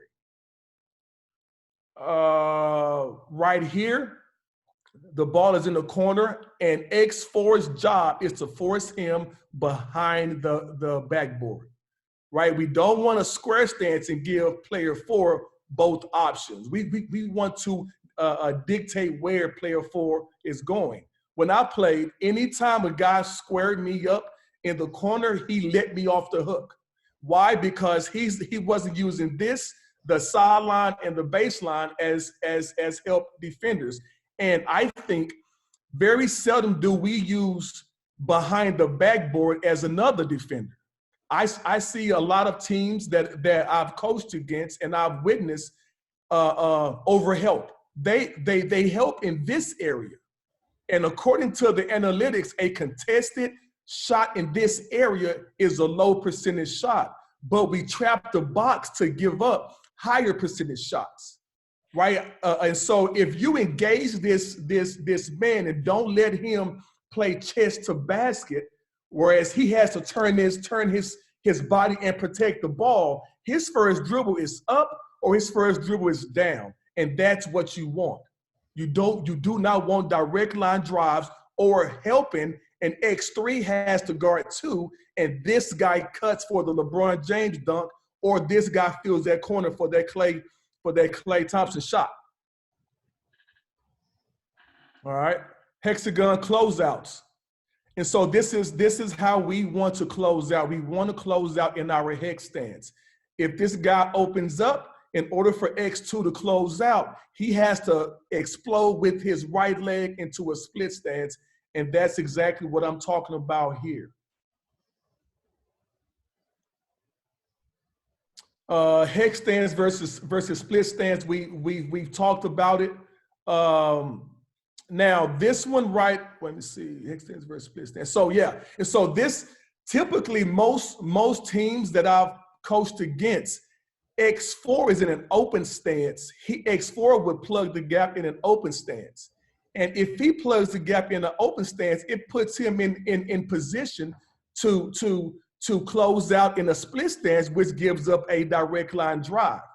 Now, mind you, I'm putting pressure. We are expecting X2 when he gets beat.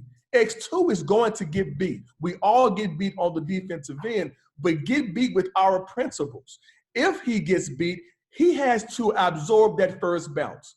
3 feet to the left, 3 feet to the right, and therefore he can stunt and recover, right? But he cannot stunt and recover if he's in the open stance, because on the pass, once again, he has to turn his hips and explode to player 4, which gives him a pump fake and a direct line drive, or just a catch and go. And now it's a blocking foul. So on the corner closeout, obviously we all know corner threes are more valuable. Right. Like we talk 80-20 in the corner. Right. So what do you guys, do you have a number on the corner? Like you don't want to give that up. Let's say Correct. He gets beat 2 dribbles, right? I understand you don't want X2 doing that. He does.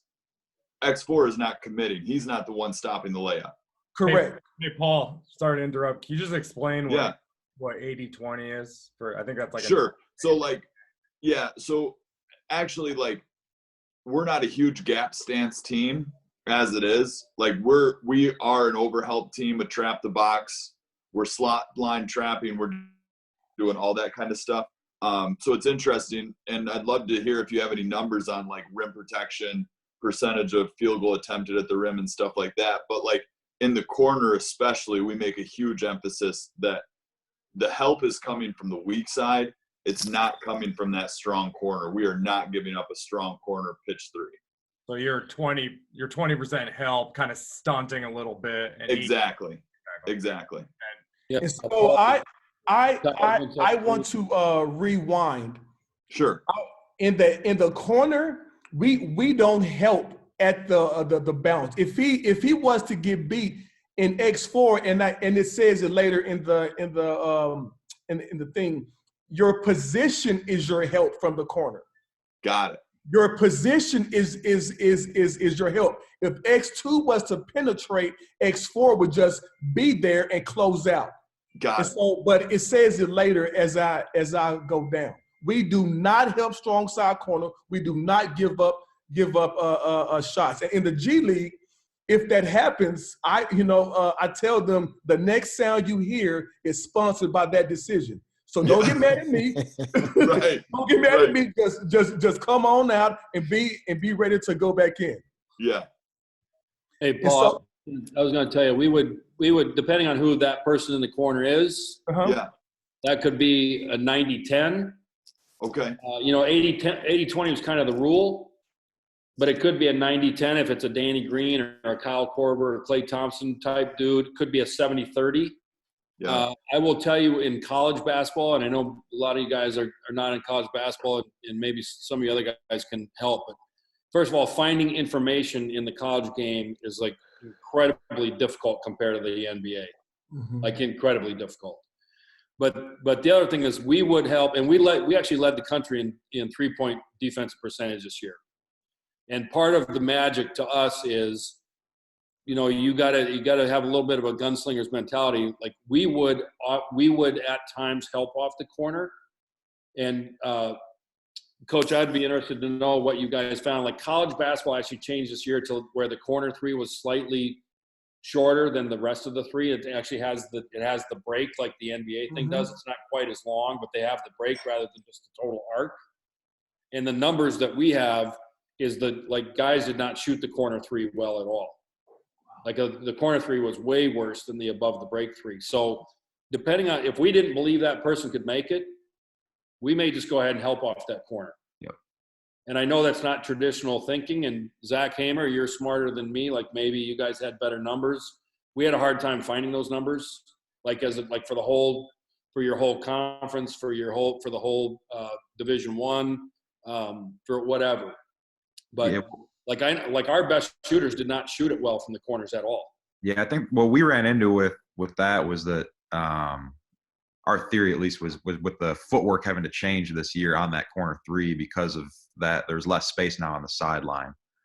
So we had to teach different footwork in the corners, and guys were shooting shots differently. So we saw the same thing, Clay, that the corner three was a lower percentage shot in our league than it was kind of above the break. And I think that's why, and we would do the same thing at times. We would help off guys, and we would see it against us because we had a poor shooting team. Guys would help off that strong side corner all the time on us. Yeah, but I tracked our own team. We were a .89 from the corners. Oh wow! Points per possession, and we were a 1 from above the break, and we were about a .97 overall. But it's like, to just what you're talking about, Ty, is we would, depending on who that person was, our level of help. Now we're a stunt and recover team too, but depending on who that person was, we would modify that game plan wise pretty significantly. Right. You know what else, Coach?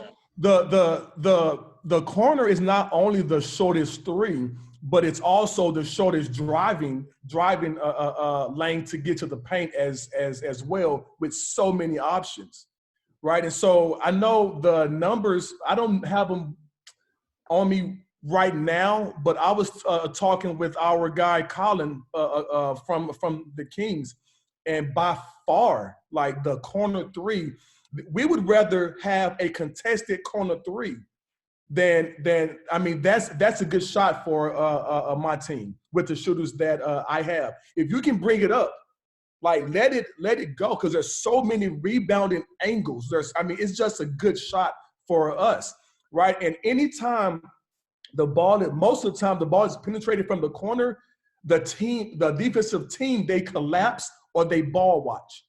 And it was amazing how many extra passes we got, because the majority of the teams we played against, they trapped the box. Whether or not the offensive guy had the layup, it's just they were programmed to just come over and trap the box, which is exactly what we wanted them to do. And so I didn't practice. You know how on the shell you have the coach open his stance up. The player open up his stance. The coach drive, just let him beat him. We never did that. Because I don't believe I should practice you getting beat direct line. There is no help for a direct line drive. I don't care if it's any type of defense you put in. If you allow the guy to beat you in a direct line drive, you get dunked on or it's an open three. And so I never practiced that. But, and that's just my idea. I don't want to practice bad habits. And so, I was real, and they asked me, well, what if you get beat? Well, X5 right now should be, because it's 2 or more passes away, he should have an open stance, looking at man and ball, ready to help if necessary. And if you get beat, of course he's going to come over, trap the box, X3 drops down. But I'm not going to practice that. I'm going to hold you guys accountable to be athletic, or even more or less give a damn. Give a damn on the defensive end, right? And so during my last 2 years, it typically starts off slow with guys getting beat because they do the split stance closeouts, but we ascend the entire year, and typically it works out for us. So we have this thing called the hexagon help and fan out. And so, for example, X2 makes a move. Player 2 makes a move. X2 is in a ball you basket stance. This type of stance does not require X5 to come over, right? X4 does not stunt because his position is his help. He's closing out, and the weak side, they're fanning out to their man. There are so many times, guys, where this guy expect X5 to come over, and he dribbles right up under the basket, ready to make that pass. And it happens more times than not. As you can see, Paul, I put it right here. X4 does not leave strong side corner to help. X3 and X5 fan now to their man. Do not overhelp. Do not overhelp.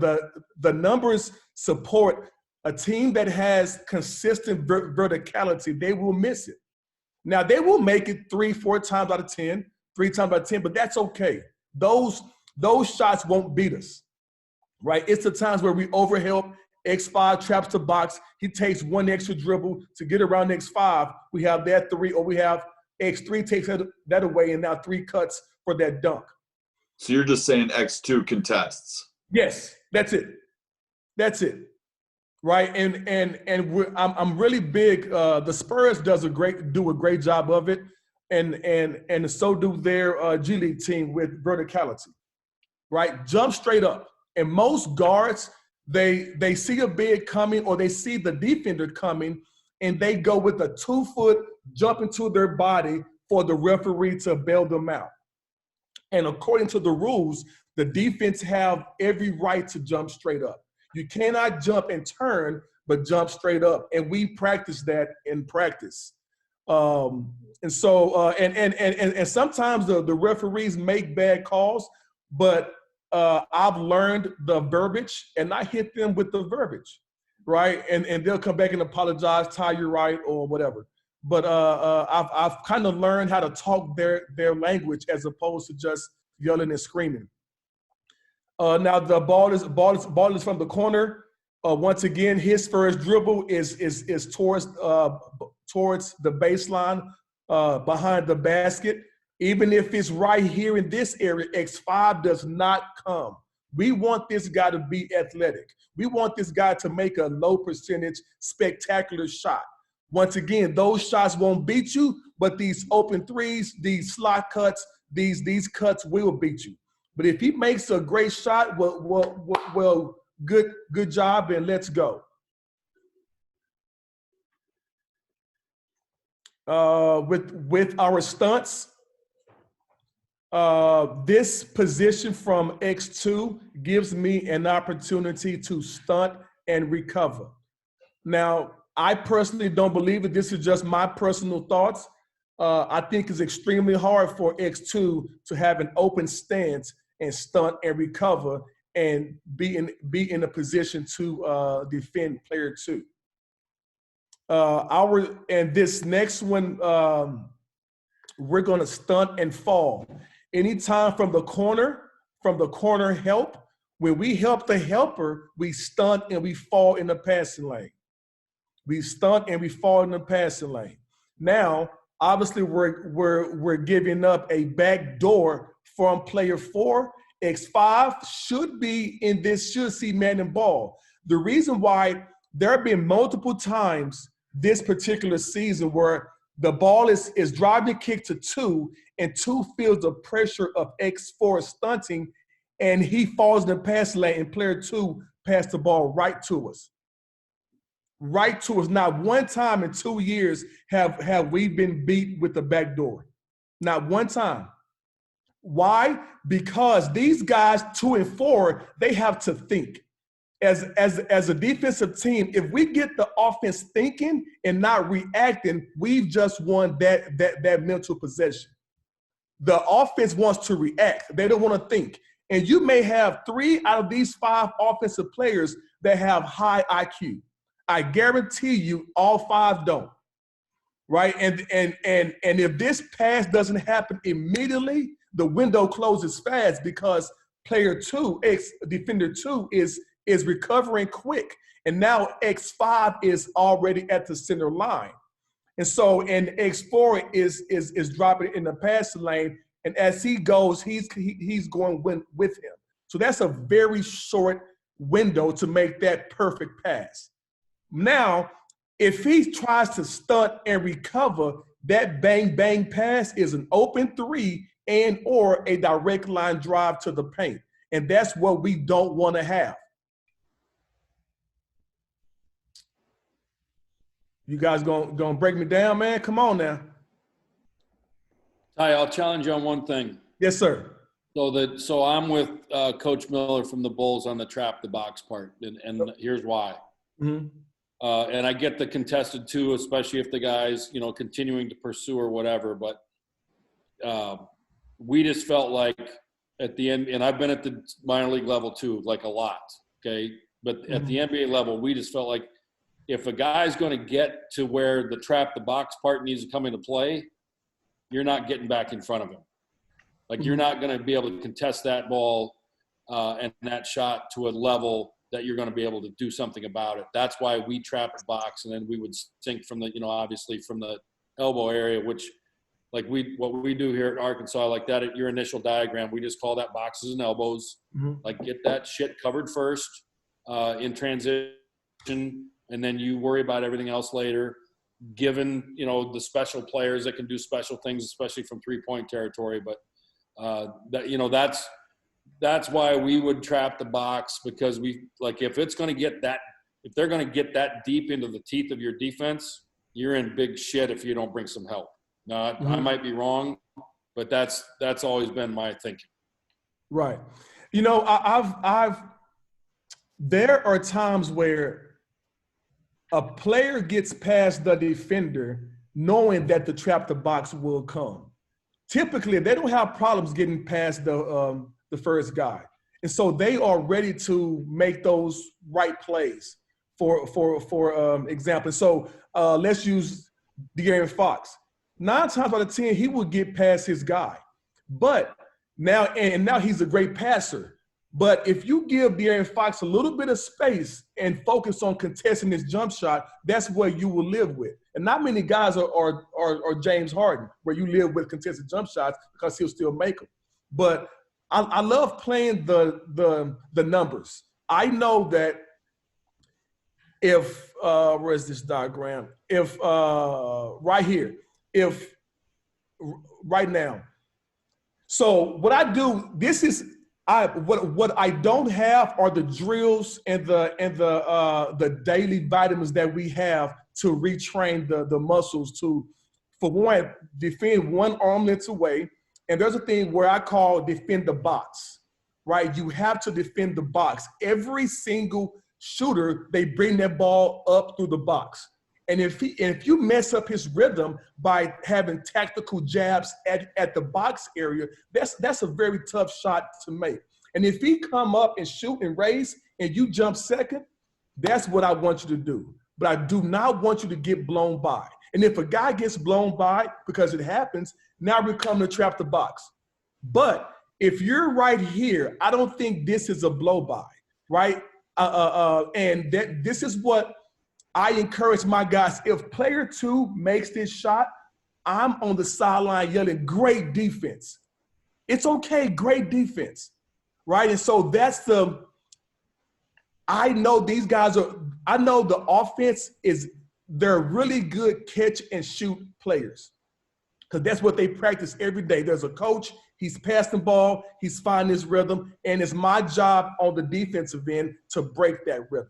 It's my job on the defensive end to get these guys thinking and not reacting, right? And so it's been successful for me at the G League level. I honestly believe it would be even more successful only because the guys at the NBA level are there for longer periods of time.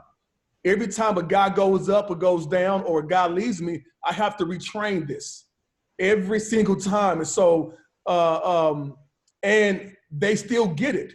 They get it because if you don't get it, the next sound you hear is because of that, right? And so, and I have that luxury at my level, and I can't have that at the NBA level or the collegiate level, but at my level, I can really hold guys accountable by really, like, the bench is the best teacher.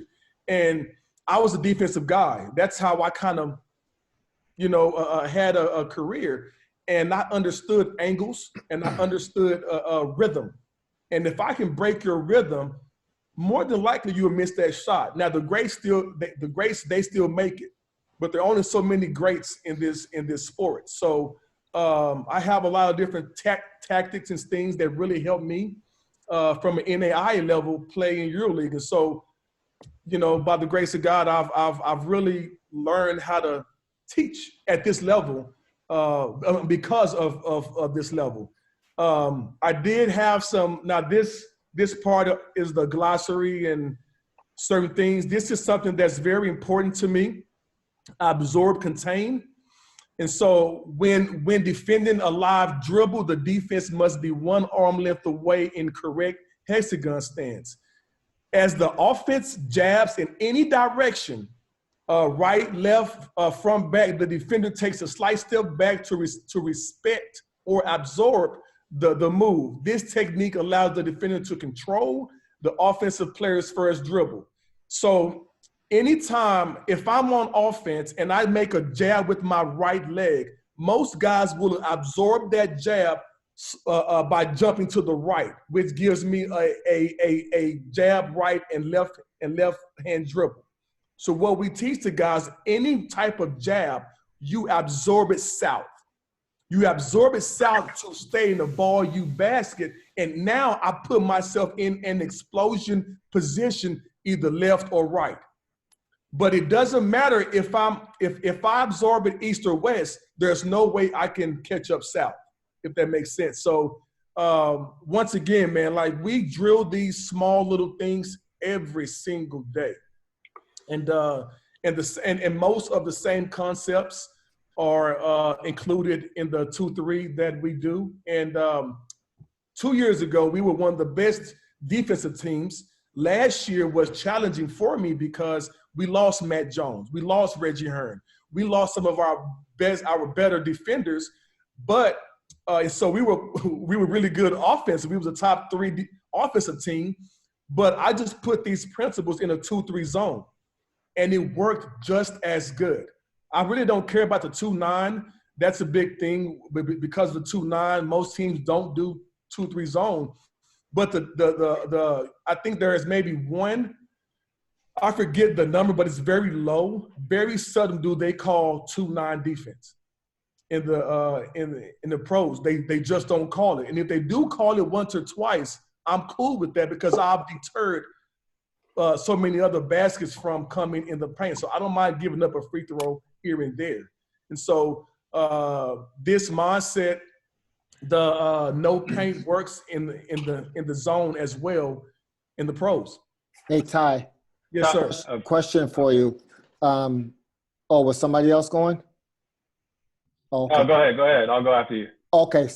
Question for you. 2 things. How do you build out your ball screen coverage, especially on the wing with the hexagon stance on the ball? Like, you know, whatever you're doing, that angle of the person setting the screen is going to be different. And then also, and I'm sure you've seen this. So as I'm watching this, I started looking at like the weak side. Like, how can I? Because like if I know, you know, I watch film, I see like here's how we're playing this. I'm thinking, how can I get to the weak side offensively, and then maybe try to create a numbers advantage or something over there? Is that something like you're willing to give up, go to the weak side, in with the premise that it buys my defense time, we can reposition and then play what's the new strong side in the hexagon? Just want to hear you thinking about that. Yeah. So defensively, so I can I use this one. So defensively, player 1 has the ball. Player 5 is down here and he's sprinting up. Once he hear the call, you must lock the ball. That's our term. Hear the call, lock the ball. And you lock the ball and shade him. You shade him to the side that the screen is coming. You never open up your stance and you never open up your hips. Why? Because that gives a target for the big to screen. We want the big leaning. We want that. We want the guard putting his shoulder in my chest and pushing me there. That's how those offensive fouls get drawn. But I see so many times the defender, if the guy's coming here forcing player 1 to the left side, he drops his right leg. And he thinks he's forcing him there. But the only thing he did was gave the big a target to screen you. And now what had happened is X1 will come off and he will snake back to where he wanted to go anyway, right? But bigs are afraid of getting offensive fouls.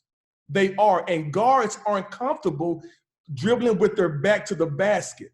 They're comfortable chest to basket. And we want to take that away. Hey, Paul, you guys have a guy, Shaquille Harrison, right? Yeah. Shaq, I coached Shaq his rookie year in Northern Arizona. And he was phenomenal at this. Unbelievable. He's so tough and he's so gritty. When that call come, I do not want you to look. If you hear the call, lock the ball. Trust your teammate and don't look at the screen. Now, on the weak side, I forgot your question. I'm sorry. No, that's good. That's good. I just wondered, like you know, the strong. I mean, I look at what you were putting down. I'm like, shit. There's no options on the strong side. So, like, from an offensive standpoint, I better find a way to get it. So I was looking when the ball went to the wing and 2 was driving, and like you had X2 stay on him in the hexagon stance, and then 4 backed up and took away that pass. So now the back door, you know, X5 is looking for that back door. So I'm thinking like, okay, I'm telling 2 to drive and then try to skip or get to the weak side. Now that's tough. Maybe that's the tough play because only a few guys can make that pass over there, and then you have time. Or I just wonder, like, maybe some of the things that you saw out of that situation of like how teams are trying to, you know, get offense against it. Yeah. Now the one thing I've noticed or I've learned about in this position, I have this defensive philosophy, but it doesn't mean nothing if the guys can't execute it, right? And so I've had to change this year particularly because we had great offensive guys, but rookies that weren't that great on the defensive end. And that's when I just went to the zone, right? And the zone put us, the zone protected the paint without, so let me show you. So the 5 was always in the paint.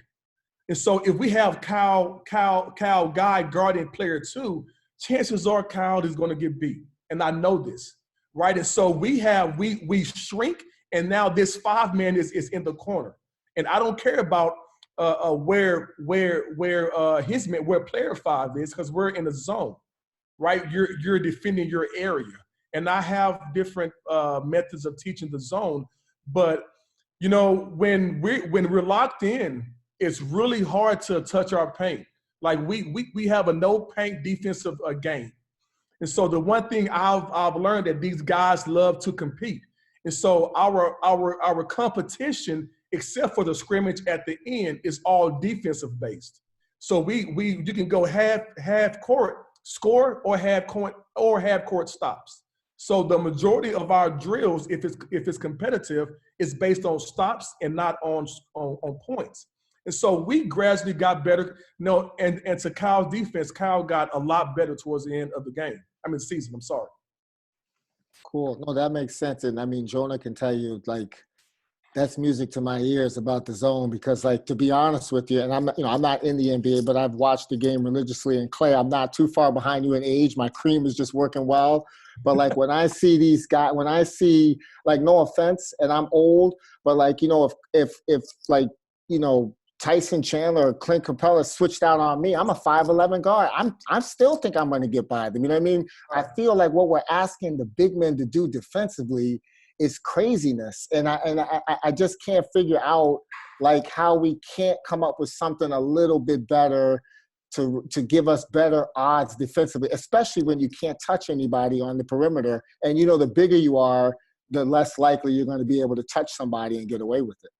You know what, Coach? What we did pick and roll wise is the bigs are at the level of the screen.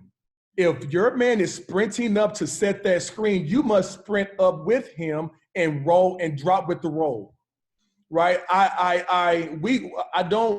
It's very hard for the guard to lock the ball and get through the screen if the ball handler isn't shocked, right? He can't just turn that corner and then lock you on his hip.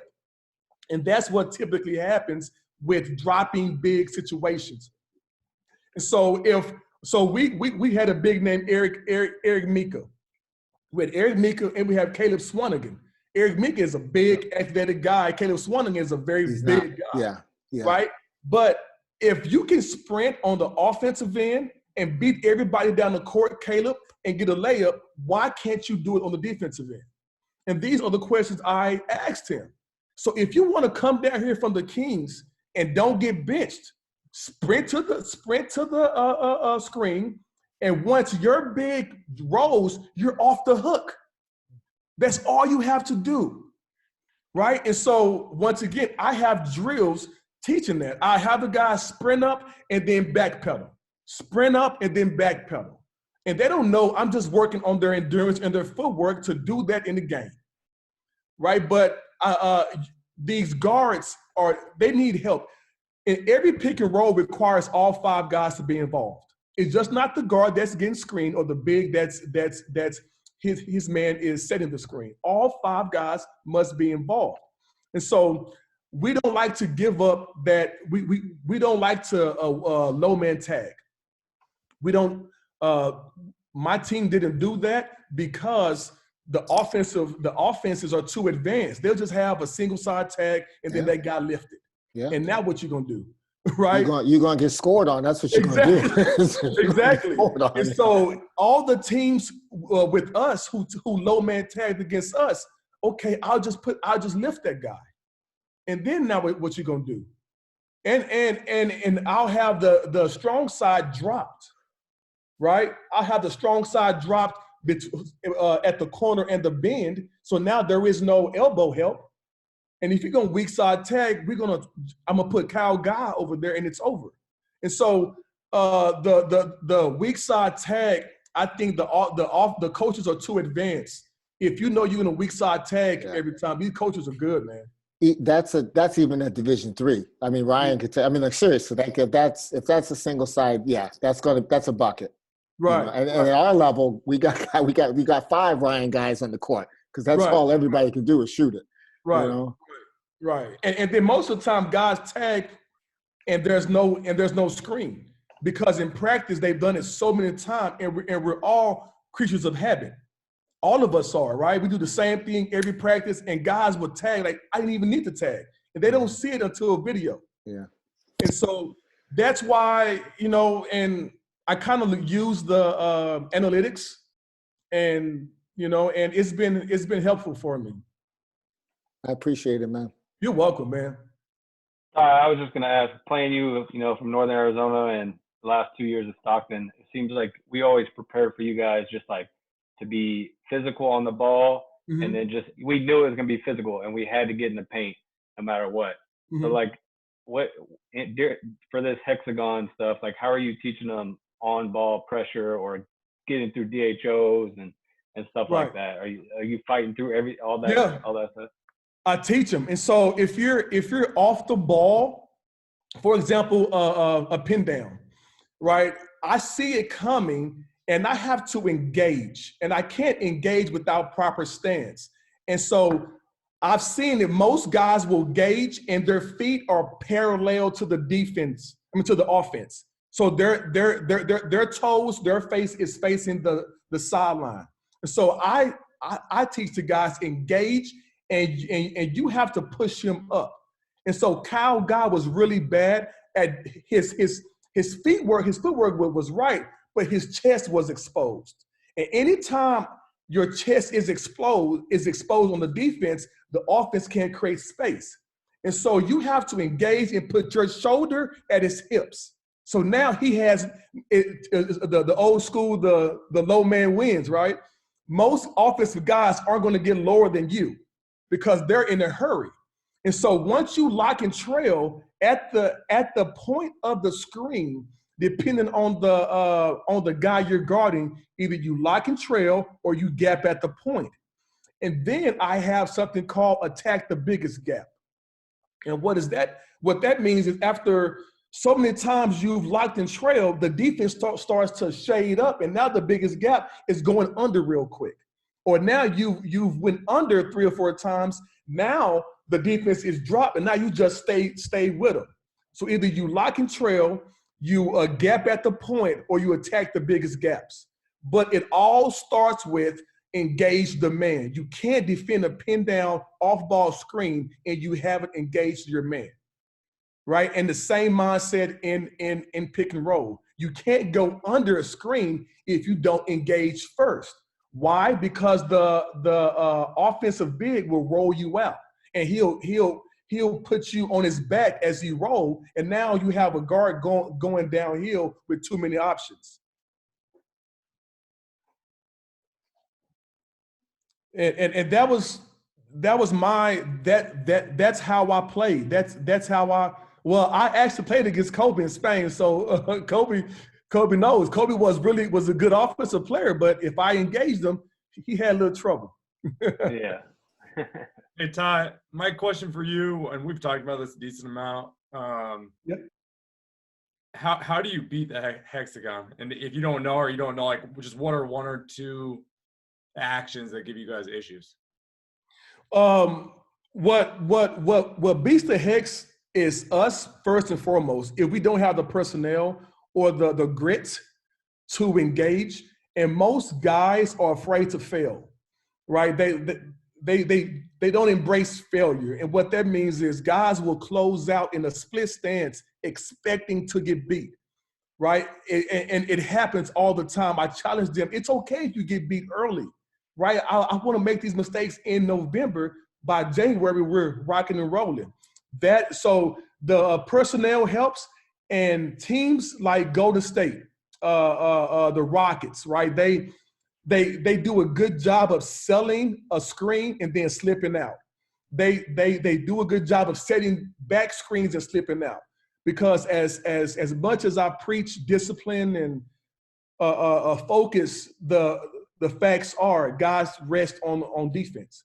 And those slips, when you talk, touch, take the first two times, it's the third time where it was a point switch and the guy slipped and it was a layup, right? When the guy closed out perfect stance the first three times, it's the fourth and fifth, it's a split stance, and now it's a direct line drive. And so those types of things, just having some type of consistency at the G League level. Last year, we didn't have many guys leaving us. And we had guys like William Gabriel the entire year 2 years ago. But this year, William got better, and the big kings were hurt. So I didn't have that much of continuity with the guys. Any other questions for Ty?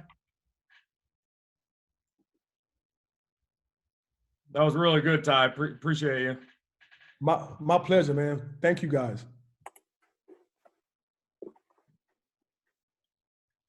Ken has postponed us for a later time, so we're gonna finish up tonight with Joe. He'll bring us home. Joe doesn't know this, but I actually have a rule named after him. It's literally called the Joe Griffin rule. So we use it with our interns and video room and a lot of guys that I work with closely. So we'll see if the rule comes up before I talk about it. But Joe's been very welcoming to me. I think we met in 2014, and I was doing some stuff with Paul in the Bulls video room, and I almost ended up working for him. And then he actually hired Anthony Beaumont, who's on this call, to be one of his assistants. So he's always asking questions and trying to improve his craft. You know, we were talking the other night, and it turned into a 45-minute conversation, just talking and picking each other's brains. So we don't talk that much, but every time we do, I know I learn a lot from him. So, Joe, it's all yours. You can take it away. I think I'm going to share some documents for you, right? Yeah, that's great.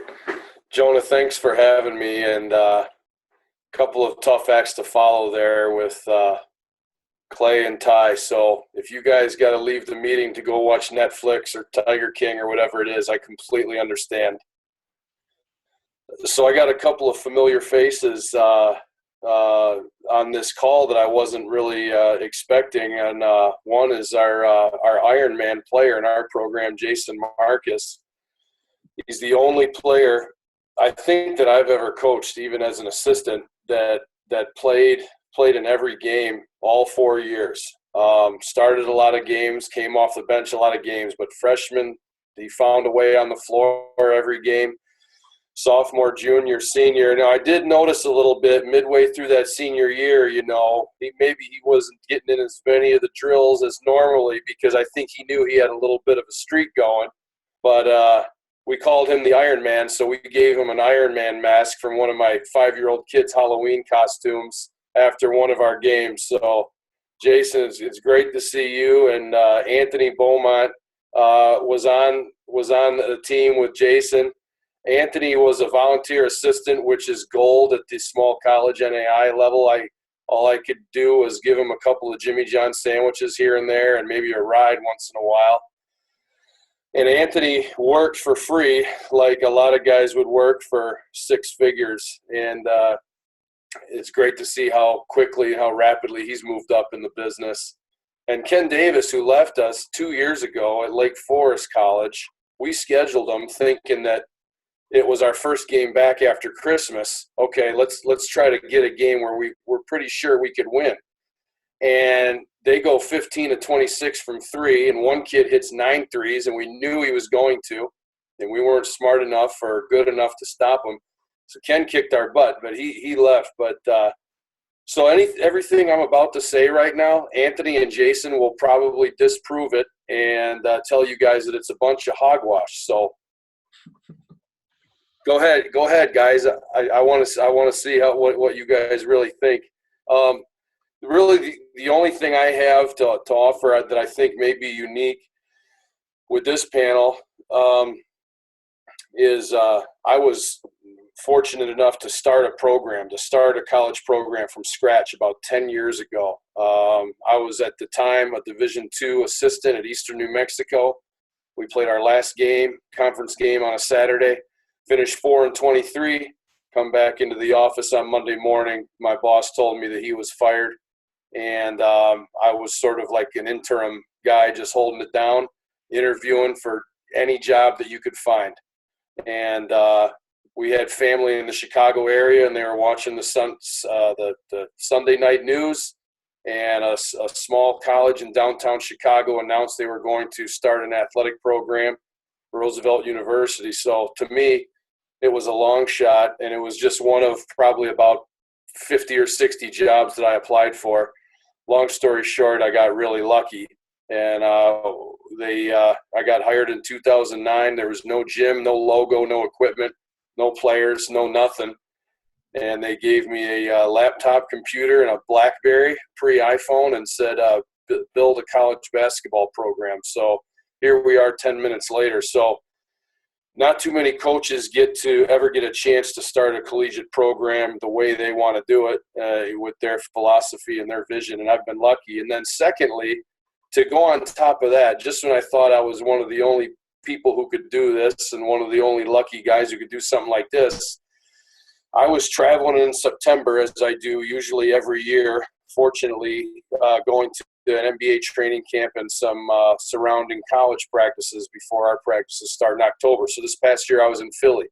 So I was able to see the Sixers open up with their training camp. I was also able to go to Villanova to watch them practice, St. Joseph's, and Penn, University of Pennsylvania. It was a great trip. So Tuesday night, we get an email late at night, 8, 9 o'clock. There's a 7:30 conference call tomorrow morning on a Wednesday morning. And that's pretty rare for us. So we knew something was up. We had no idea what was going to be announced. So the next morning, our administrators on the phone inform us that Roosevelt was acquiring or purchasing the school next door to us, our downtown rival, Robert Morris University, who'd been a very successful athletic department basically the last 10 years. And we were literally right across the street from them on State Street, which you guys who have been to Chicago probably know the area. And as many of you guys know, the small college system of education is really struggling now, even before COVID-19.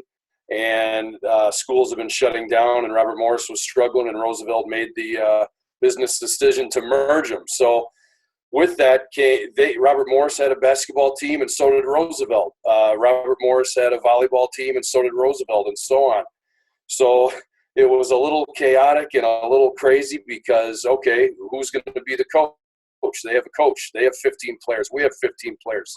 Who's going to coach? Who's going to be the AD? How do we keep all the players? What's going to happen?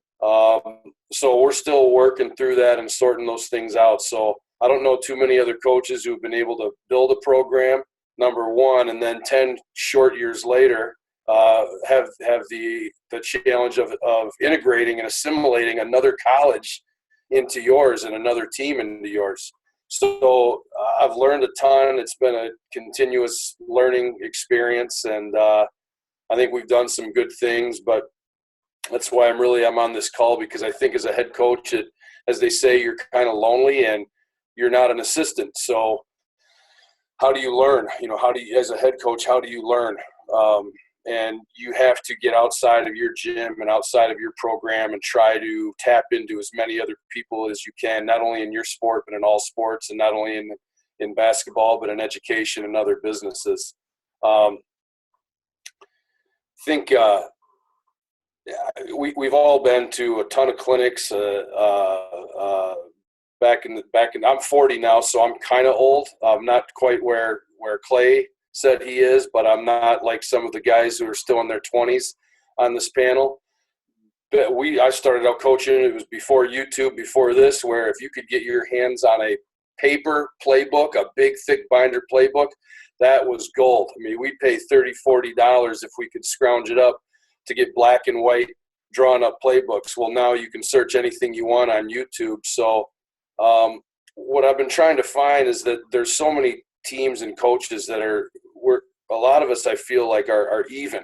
We all have the abundance and the resources to find the next website or synergy and find the system. So it's like, what's the next way that you gain an advantage? How else can you separate yourself? And I've found the last couple of years, maybe it's because I'm getting older, but I've found that a lot of my coaching is hopefully or maybe been improved by looking outside of basketball. So I'd love to hear about some of the ideas or some of the other coaches or authors or anything along those lines that maybe you guys have impacted your coaching or influenced your coaching, speakers, authors, anything like that. So tactically and technically, we're nothing special. I loved what Ty talked about with the hexagon. I used to think that our defense was somewhat geometrical a little bit, but not like what I just saw there on the hex. That really piqued my interest. That was really cool. I think in what I learned in starting a program and then now integrating another school and another program is having a mission. Why do we coach? When I first got into it in my late 20s and early 30s, it was really a lot of it was drawn on ego. You want to be good at what you're doing. You want to be known as a good coach. You want to win games. You want to be known as a great tactician. You want your plays to work out of timeouts. You want to be known as being sharp. And as I've gotten a little bit older and evolved, I think I've sort of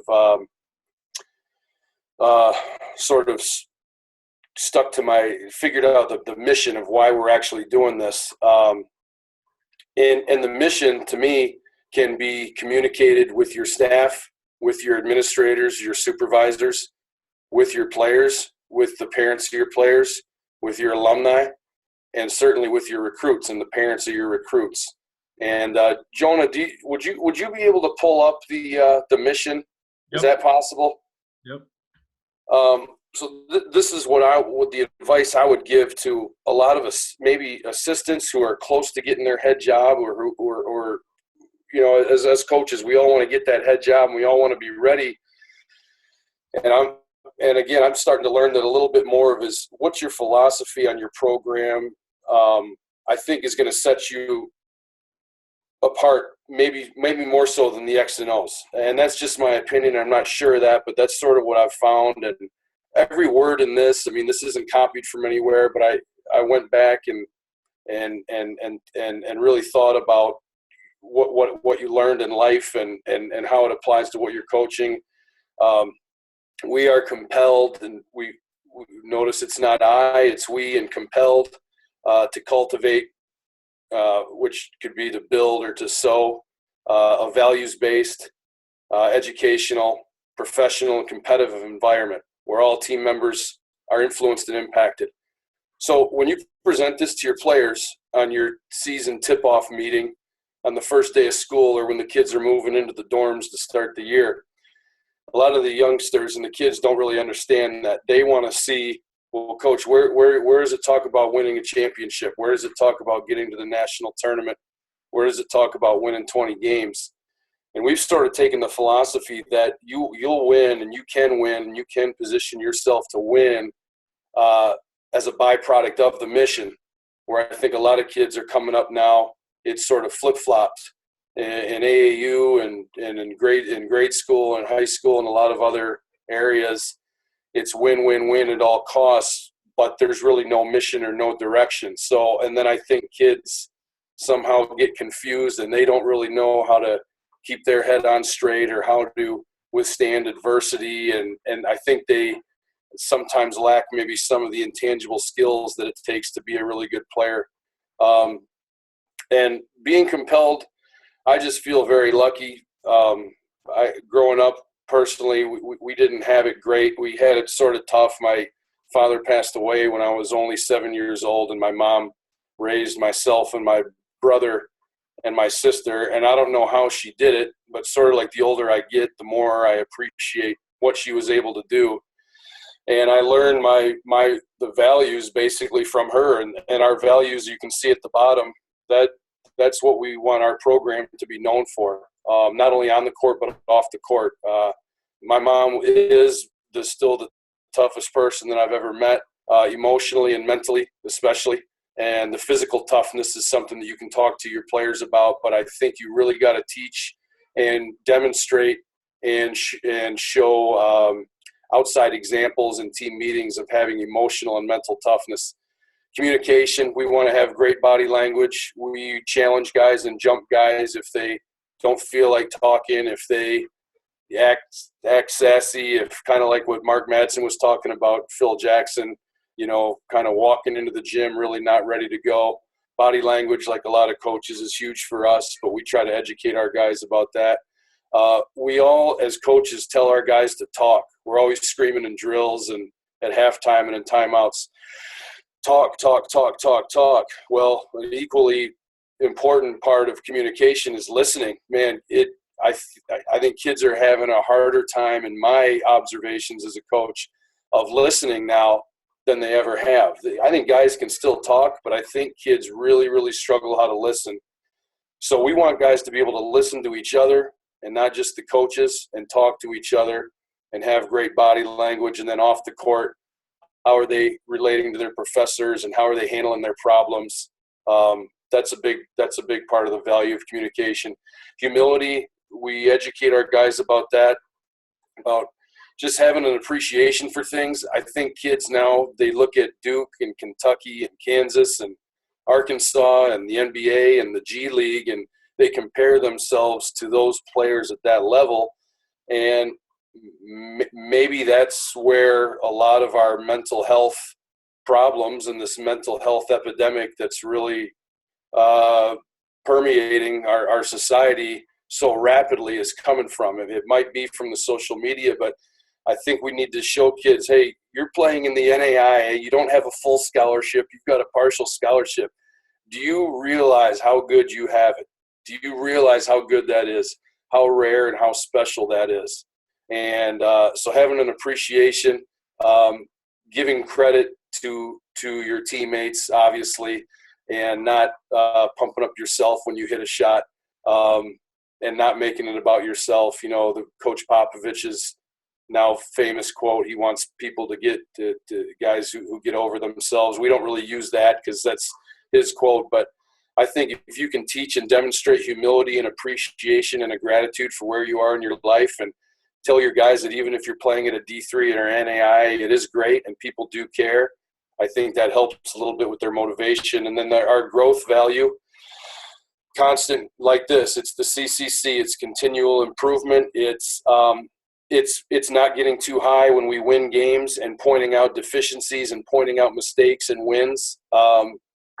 It's in losses, not getting too low and pointing out a lot of the things to build on in our losses. It's teaching guys how to become a well-rounded athlete for 12 months out of the year, how to embrace physical fitness and lifetime fitness as a part of your life and not just lifting weights because the coach tells you to. A lot of those things are big at our level in the NAIA D2, D3 level. So this document, I have it posted in our office. I have it posted in our assistants' offices, and we have it on basically every internal document and external document that we share with our stakeholders. I want every kid and parent and alumni and prospect to know why we do what we do. And if we all do this, and if it's an attractive mission and environment to you, we're going to win and we're going to be competitive. And then Jonah, do you have the vision as well? Yep. And again, this might be redundant for a lot of you guys, and it may not even be that compelling, but I think it is something to think about as you're a head coach and an aspiring head coach and an assistant, is having a vision that you have on paper that you can recite even without looking at it. And this is the vision of Roosevelt. For you guys who don't know, we're on Michigan Avenue, downtown Chicago, in a beautiful, beautiful area. We think that with continued work, continued success, continued collaboration, we want to be the destination. We want people who maybe aren't good enough to go to DePaul or Northwestern or Loyola or even UIC to say, okay, what's my next best place? It's Roosevelt. We want the high school coaches, the AAU coaches, the grade school coaches, the youth coaches, people from anywhere who want to learn about basketball or coaching or to see a program. Let's go to Roosevelt. We like how those guys do it. We like their kids. We like the way they play. We want to be that destination in the Midwest, and this is what we want to be known for. Our organizational health, our comprehensive education, and obviously the proximity to employment. I don't know if our vision would be what it is if not for our location. That's the biggest thing about this. I mean, this is probably 80% of our vision is simply our location on Michigan Avenue in downtown Chicago, where you can chase and fulfill and pursue any dream that you have. The comprehensive education, we want to educate our guys outside of the classroom. We want to be great teachers. In team meetings, we always want to have something outside of basketball that we can show them, world events, local events. And then a lot of times we'll find things that are happening and find articles or YouTube videos that basically sort of illustrate our values. And we'll show them a video, we'll show them an article, and hey guys, which one of our values do you think this case right here, this case study resembles? Guys will raise their hand, we'll discuss it, we'll talk about it. But we do want to be known for the organizational health, and I think this is a concept that I wish us as coaches sort of pursued and talked about a little bit more. Again, not to diminish the X's and O's. Obviously, it's huge. It is a huge component of anybody's success. I think there's so many coaches. So how do you get ahead of these other coaches? Just listening to a lot of you guys talk on this panel about it must have been probably a dozen times where somebody said tonight, the coaching is so good, the coaching is so good. And it is for the most part. So then how do you separate your program and how do you keep your program healthy and how do you win? And I think that's by striving for organizational health. Now, this is where Anthony and Jason will tell you guys that I'm full of crap and this is a bunch of hogwash. But I talked to you guys about the clinics and all those things. I've been to a ton of clinics like many of you have. One of the first clinics I went to back in 2005, probably the best thing I've ever taken from a clinic, I'll never forget. I think it was 04 or 05. It was in Lansing, Michigan at the BCAM Clinic, Basketball Coaches Association of Michigan. Phil Martelli was there when he had it going with St. Joseph's with Delonte West and Jameer Nelson. Tommy Amaker was coaching at U of M at that time, I believe, and a lot of other coaches. And Don Meyer came. And you guys should know Don Meyer, who passed away a few years ago in a tragic car accident, but was the very successful longtime NAIA and Division II coach at a lot of years at Lipscomb University. So this was, I'm sorry, to clarify that, he did not die directly from the car accident, I believe. But anyway, I'd have to double check that.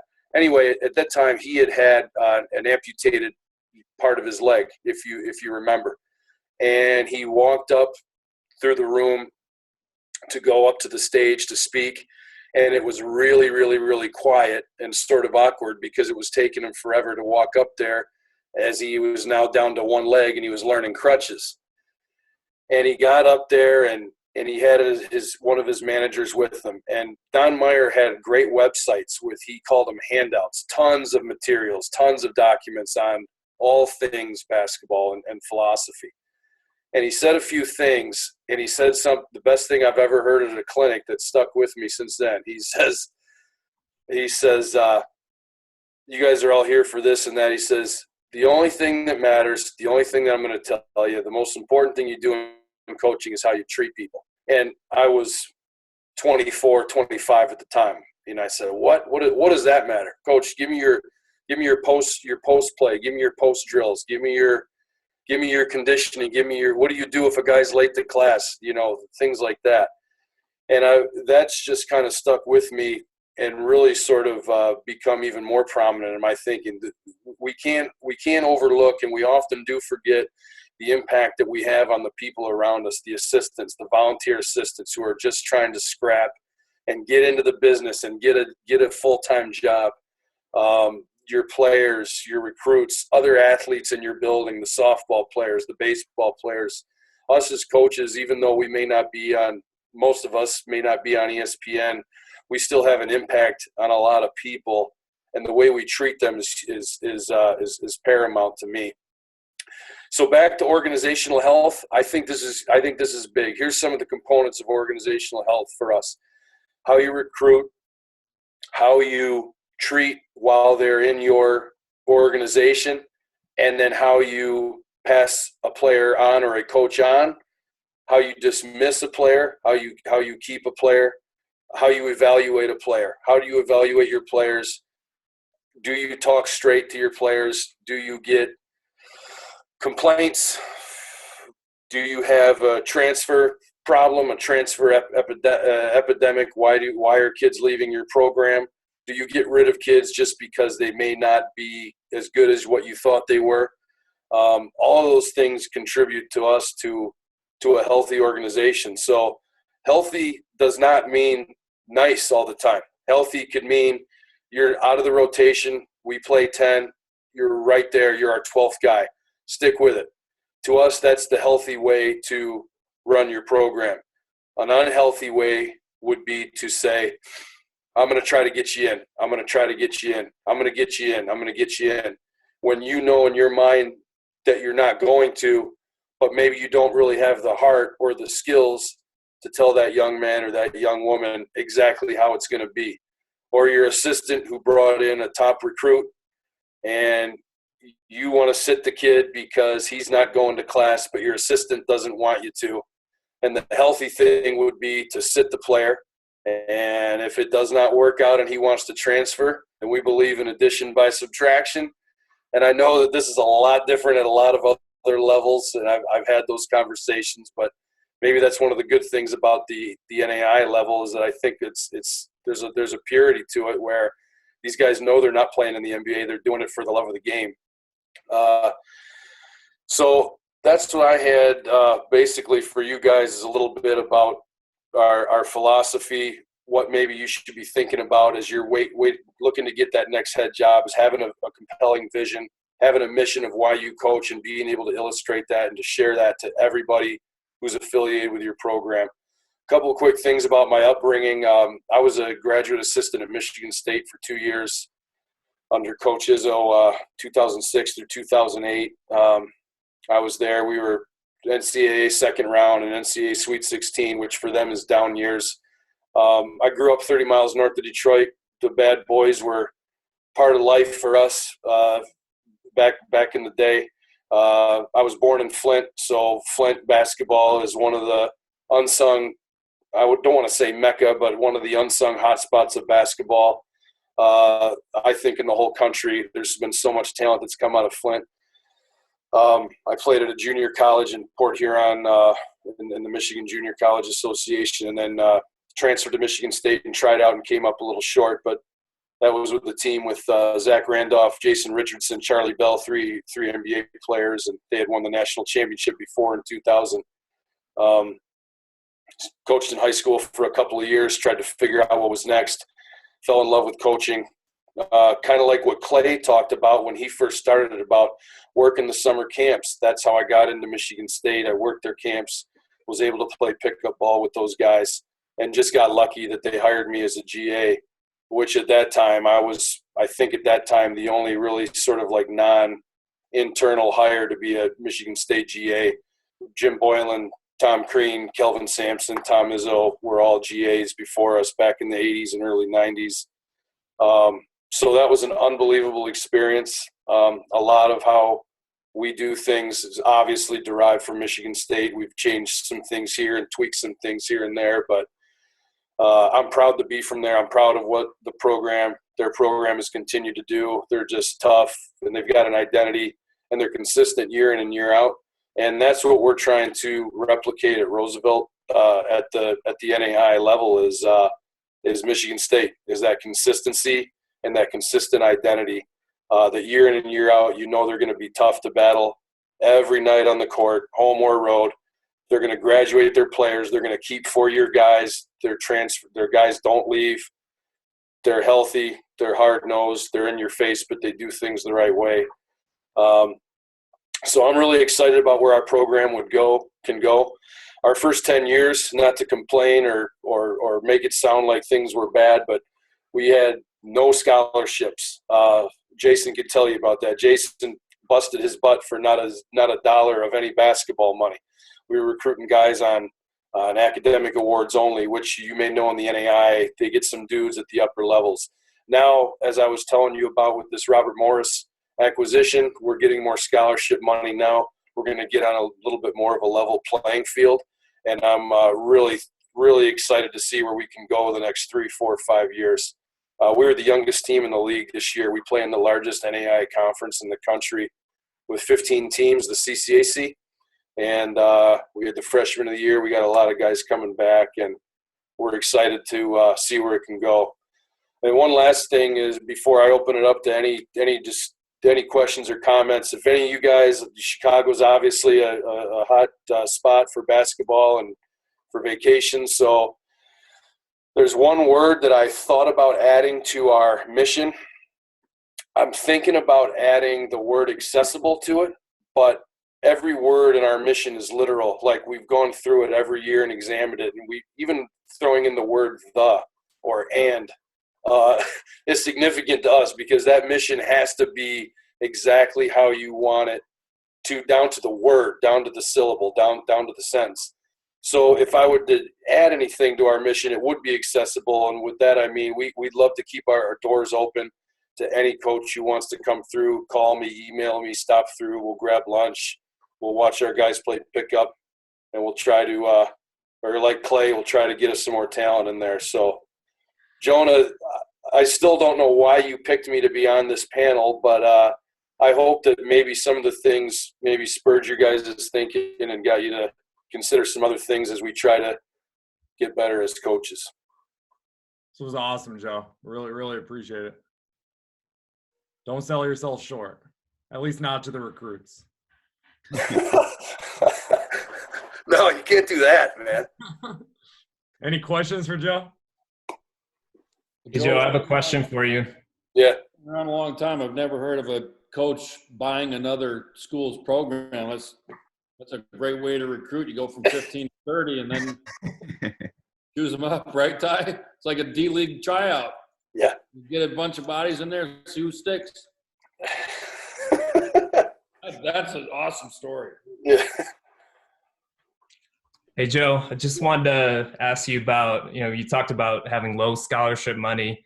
Just what were some of your strategies in terms of recruiting kids, in order to compete in the CCAC and really get to the NAIA tournament? How did you maintain that? We kept them there for 4 years. Our tournament team was juniors and seniors. Hey, guys, we had 8 guys on our team who averaged between 5 and 9 points and then one guy at 17. The 32 teams at the NAIA tournament, we were the only team that only had one double-digit score. It was crazy. So we were good defensively, and it's 3 and 4 year guys, like kind of like what Ty was saying, learning the hex, learning whatever it is you do for 3 or 4 years. You're going to be a pretty good team. And we felt like we were healthy. We felt like by no means was anything perfect, but I made tons of mistakes. And Jason Marcus, our player here, was probably more smarter than me as a player at that time than I was as his coach. But I think it was a commitment to defense, Anthony, and scouting. If you defend, you can stay in games, and you can win those games in January when some of the other teams are coasting a little bit.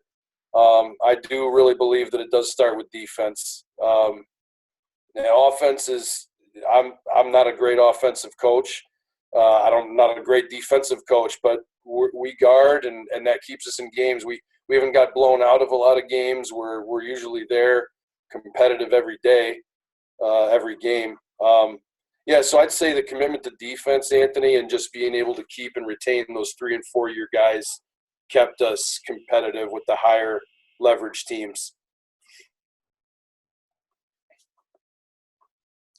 Hey, Joe, how did you build out that first roster? I mean, you get that job, and then all of a sudden you got to field a team with no players. So I'm just curious how that all went down.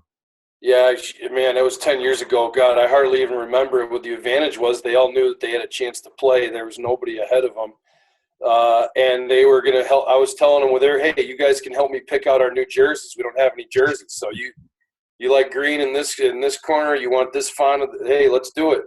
The moms really liked that. They thought that was kind of clever.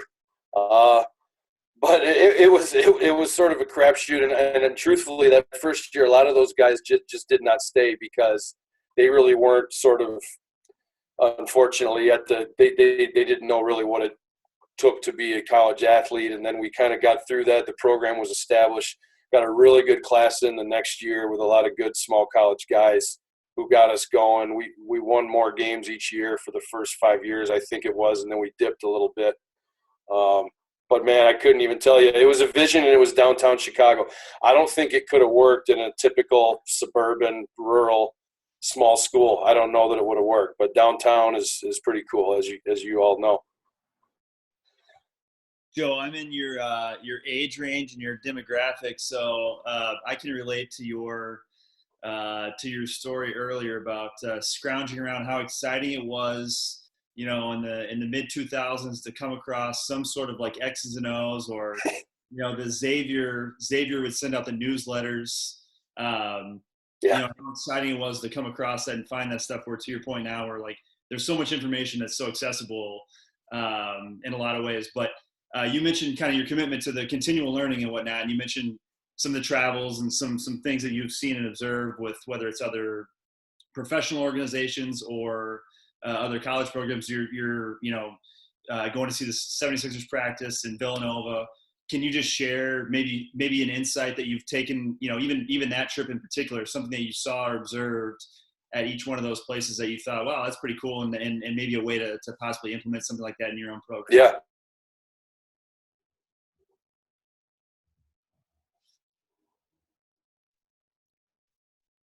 Yeah. We've got a built-in advantage, Ryan, that our being downtown, as Jonah knows. Hey, Jonah, am I freezing up, or can you guys hear me? Yeah, now we can hear you, though. Gotcha, okay.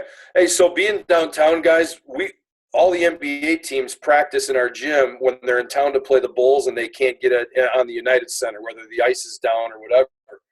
So we've had at least half of the league in our gym the last 4 or 5 years because the hotels are right there, and our guys have taken pictures with Steph Curry and Clay and LeBron and Kyrie Irving. It has been Jason's been there. He's seen it. He's been involved. So fortunately, we've gotten to know a lot of their travel guys and their ops guys, and I stay in touch with those guys. And every fall, I'll go to a city for a couple of days and hit that training camp in a couple of surrounding colleges. This past year, I saw Villanova, and they went for 3 hours, and Jay Wright was he was in him, he was on him, but that's 3 and 4 year guys right there, and those kids are gritty, and they have their culture and their style and the way they do things. So it was good to see them. I guess at the college level, I just believe in those. In how can you get your guys to stay for 3 or 4 years now? Clay down there, I'm sure would have some interesting ideas about that. That might not even be possible at their level. It's probably easier at our level, at the small college level. But I'd say that just that continuity in any sport, those teams are tough to beat from what we've seen. Hey, Joe, I'm going through this transfer portal for the first time. Like, my last foray into college basketball, like I told you guys, was 31 years ago. And in those days, like if a kid transferred from your program, it was a disaster. Right. Like the whole world thought, man, what is wrong with you guys at NC State? Like, why is everybody transferring? There must be trouble brewing. Where now, and I don't know the exact number, but I think last year there was something like 1,100 transfers, which is basically 1 out of every 5 kids. I wasn't here yet. We hadn't been bounced at the Lakers yet, Jonah, had we? Nope. We hadn't been bounced yet at this stage of the year. So I didn't get here until kind of after the transfer portal recruiting season was over. So my first time through it, and what's interesting is, like, I'm a research guy, so researching these guys, it's amazing how many of them are transferring for the second time. Right. And I think it's just the way it is, and we've all talked about adapting and finding your own way, and I think it's just like college basketball is going to have to adapt. They're about to adopt another rule that's going to make it even easier for kids to transfer, and the reality of it is you're either going to adapt or die. And because that's what happens. And I think it's what kids are brought up to do today. They're just brought up, they want immediate success. They think they deserve it. They think that it's owed to them for some unknown reason. And I don't see that changing anytime soon. So it's a weird deal. And like in our case, we've got 2 kids testing the waters. We think one will come back. We think one will. In the meantime, our philosophy is to recruit until we know what our roster is going to be. And we told, our guys that haven't signed, we have 1 verbal commit that hasn't signed. And we told him back in November, like, listen, we're going to keep recruiting because our responsibility is to the university and to the base and to the alumni. And we got to keep going until you put your name on the dotted line. So, it's been an incredible learning experience for me to go through it. And we don't expect a lot of 3-4 year guys. We just don't. They're either going to transfer out or they're going to go, try and make some money, or they're just going to fall by the wayside, or, whatever is going to happen. Like, it's the 4-year guy is a rarity. Although those guys that will stick it out in one place can become really valuable guys to people, even at the NBA level. When you froze up there, we thought you were out buying another school. No, we're good, man. One's enough right now. Hey, Anthony. Yeah. Hey, can we pitch in and get you a chair or something, man? Like, you've been staying the whole night. No, I'm on a chair right now, actually. You're in the chair? Barstool chair right now, yeah. Oh, it must be it's a Phil Jackson chair. Yeah, very elevated, yes. You propped up like the king over there. I thought you were standing up. Hey, Jonah, I'd like to take a moment, just like I like to do this everywhere, I'm ever invited to do this, and I really appreciate you doing it. Whether you guys care or don't care, but I want to just throw my phone number out if anybody ever wants to connect afterwards or however, but my phone number is as follows. It is 424-200-0882. And you feel free to contact me at any time. And I've gotten to the age where, I help more than I hurt. And I would love to do that. Joe, I hope this works out with the kid we talked about. And, like I said, like I told you, I think it's a kid that we could collectively work on saving that kid's life. So Right. That's right. He's a heck of a player. Yep. And I'll actually tomorrow I'll send out everyone's contact information. So if you guys didn't get Clay's, or if you can wait till tomorrow, if you want to text him tonight, feel free. If I contact you, Clay, it's only going to be via Zoom, just so you know. I'm messing around with buttons. I couldn't figure out that screen. My daughter's over on my shoulder making fun of me. I don't want Beaumont's number, but everybody else I'd like to have. Hey, I appreciate everyone tonight. It was really good. Make sure you enjoy the first 2 episodes of The Last Dance on Sunday. It should be a fun endeavor. I don't need to watch that shit again. I lived through it, man. Hey, say something. You know, Tommy, you're in the minority on the call with that. and they wouldn't have beaten those Rockets teams. Clay, what do you think? Hakeem, and that crew against the first Bulls without Rodman. That's what Coach Boylan would tell you. Yeah, this will hurt Boyling's feelings, but had Michael not gone on his Birmingham Barons excursion, I don't know if anybody would have been winning any at that time other than them. I don't know. Who's guarding Hakeem? Bill Cartwright? If they double down, they're draining threes. It's like they were like playing basketball, today's basketball back then. Are you so bitter that you don't even care who beats them as long as someone beat them? No. I like the Rockets. Because I grew up an Hakeem fan. I liked him, so I have his back. Yeah. I was just actually doing a study the other day. We're recruiting like the best big combos in the history of the game. So I came up with Ralph and Hakeem. They're right at the top. Parrish, McHale. Yeah. But there haven't been many of them really. No. Like great ones. No.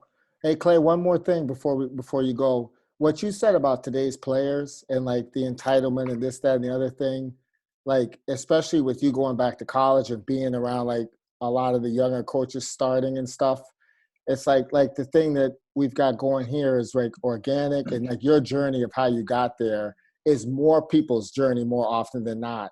It's like a lot of these college people getting started with coaching, they think, oh, yep, I just got to graduate, go get a Dobo job or a GA job or be a ops guy. Like where is that coming from? Like why is there no like guidance for like the young coaches coming up, like saying like how it really is, instead of like trying to feed them a fantasy?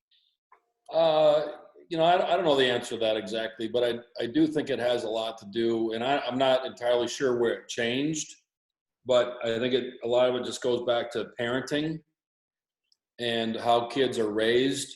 And I'm not talking about just like, it's not just players, like it's young coaches too. I think there's a lot of young coaches that have entitlement that like, hey, I should be here, just because I should be here. But I think it goes to parenting and the everybody gets a ribbon, everybody gets a trophy mentality. You don't want to hurt anybody's feelings. You don't want them to kind of slough their way and slog their way through some adversity and some, learning how to fail and picking yourself back up by the bootstraps. I mean, that's just the way I grew up. Like I didn't grow up privileged, and you just like you got knocked down and you had to get yourself back up. And I don't know that kids are parented that way. Like my kids are in youth sports now. I'm an older dad, obviously. I'm an older anything. And I'm sitting here with my grandson, and I've got a 13 and a 10-year-old, and they're in youth sports. And the parents around me, frankly, make me sick to my stomach. Because they all, first of all, and I get that you love your kids. I get that. You should love your kids. You should love them more than anybody loves them in the whole world. But I think you're also doing them a disservice not to recognize that they don't do everything perfectly, and you should point it out. I think it's your responsibility to them. So I think that's a big part of it. I just think kids they think they don't do any wrong.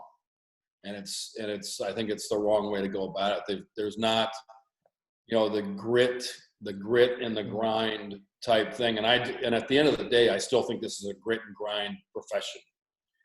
Like you gotta grind your way through it, man. Things change during the court. Like your season's never going to go exactly the way you thought it was going to go. Sometimes that means it's better than you think. Sometimes it goes worse. Injuries, a kid, you know, and by kid, I mean, that could be somebody at the NBA level. They just don't pan out. They don't fit in. I think that's going away as time goes on. I don't know why or when it started, but like, I know one thing, man, the parents around my kids, it's incredible. They think they're all going high Division I. I had a dad in a softball environment with my daughter the other day, start talking about the Olympics. I go, like, what the hell are you talking about, man? Like I'd like to see her, you know, catch a fly ball before we start talking about the Olympics. Maybe he was talking about a different sport, Clay. Maybe it wasn't softball. If she can't catch, I don't know. I don't know when that started, but you know, I think it's prevalent. I think it's you know, kids they just think they deserve things quicker. I don't know. I'd like to know where it started. I'd like to get it stopped. You know what, Tommy? Sorry. Go ahead, Pat. You know, I've experienced that more so at the G League level, and it's really bad because there's so many McDonald's All-Americans in the G League. Mm-hmm. Right? There's so many guys who were projected to be ... And so they come, or guys who were in the NBA, now they're in the G League. So now they have a chip on their shoulder. And the one thing I've done is I've taught them ownership, right? Most of the players have a look through the window mentality as opposed to looking through the mirror. And they want to blame everybody else for their lack of fortune or their lack of playing time or just whatever, right? And so I literally asked them the questions so I can get the answer that I want. And so now they own it. And that's something that has really helped me coach these guys hard and also get results. As opposed to me saying, you got to rebound a damn ball. I can say, well, what do you think you have to do to get to the next level? I got to rebound, have to run the floor, have to set good screens. Okay, so can I hold you accountable? Yes. All right, cool. All right, so, and this is like the first part of, this is training camp. I say, all right, now you giving me the power to hold you accountable. And so when I hold them accountable in a game and they start to get down or say something back, I said, no, you told me I can do this. Okay, yeah, my bad, coach, you're right. And so I've learned that once I empower the players, then I can start talking about accountability. You know, when I was in Phoenix, they were talking about Josh Jackson. We got to hold him accountable. So I was assigned to Josh, and they want to just fine him $2,000, $4,000, whatever the case may be. And the dude walk into the gym with $20,000 worth of stuff on and a $100,000 watch. And what's $2,000, right? But when he started coming out of the game and started talking about what David Booker is doing, I said, I'm not talking about David. I'm talking about you.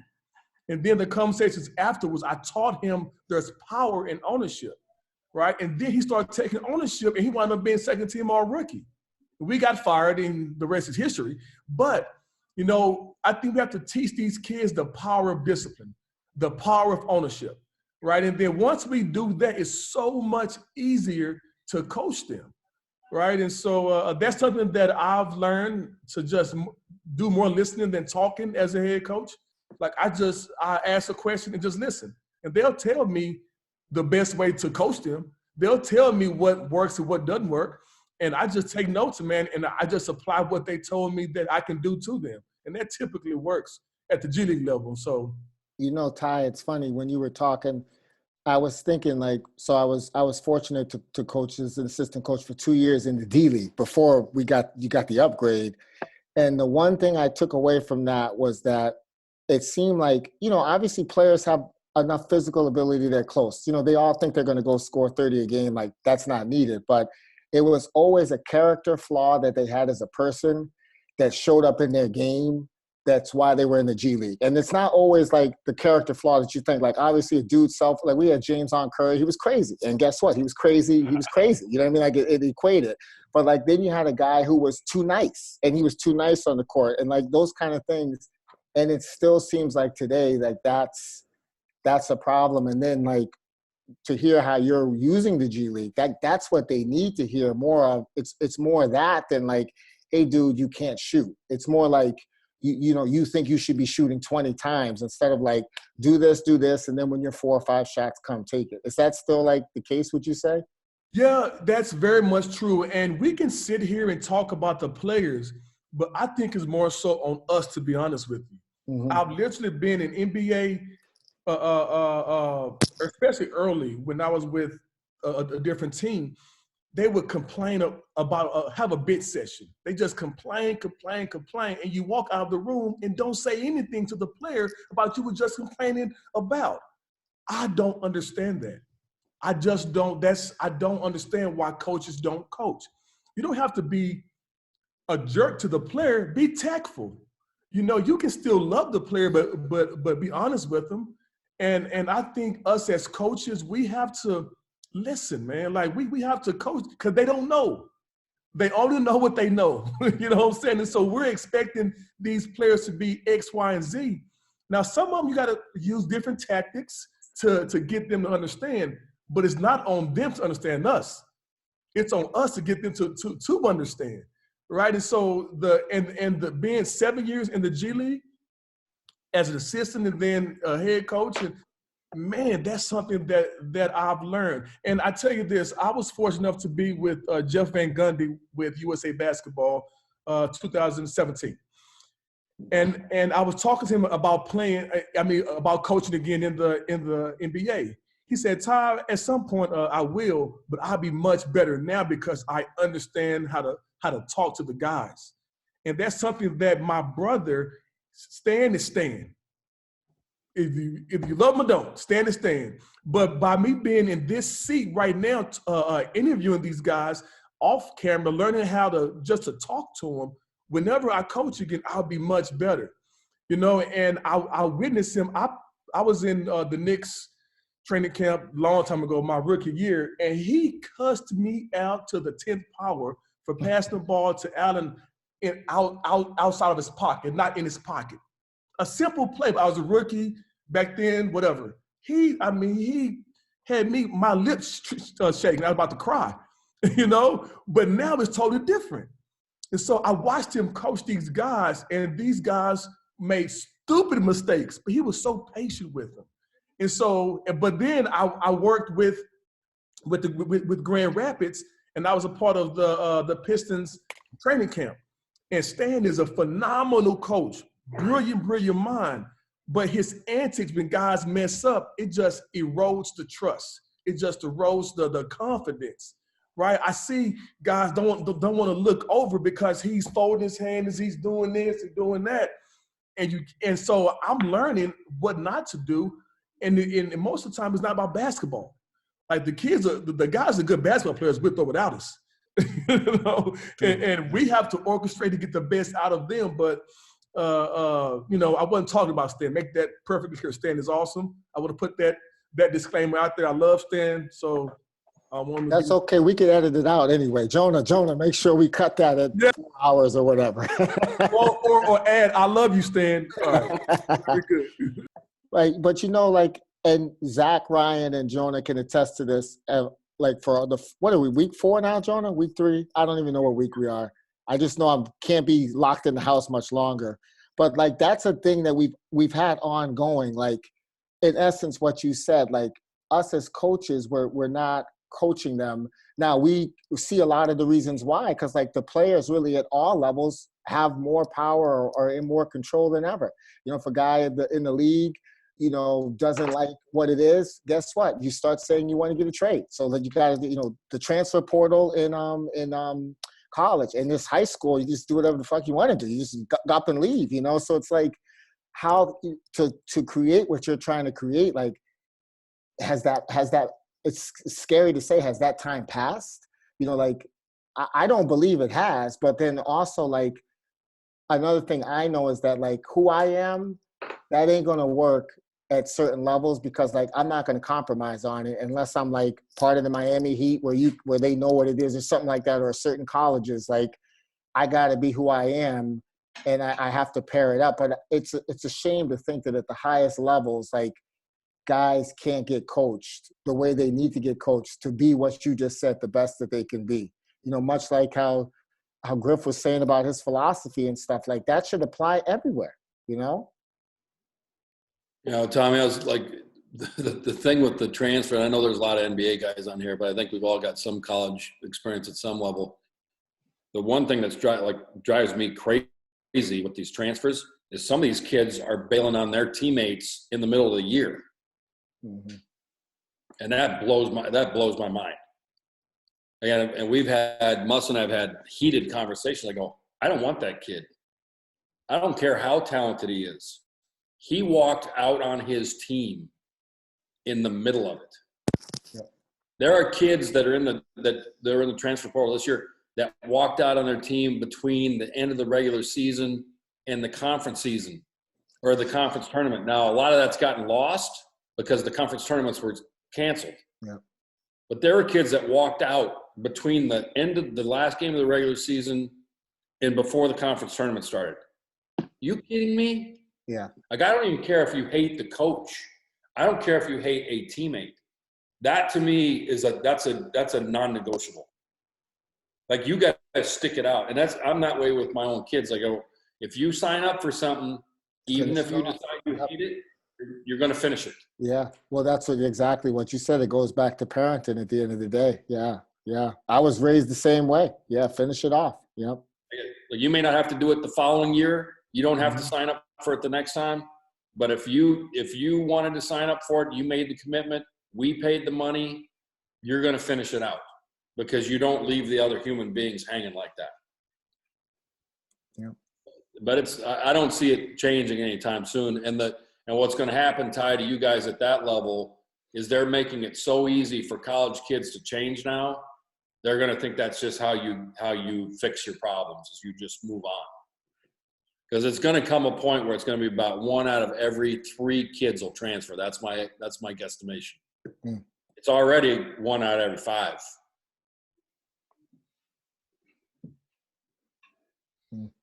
And then that same mentality comes to the NBA.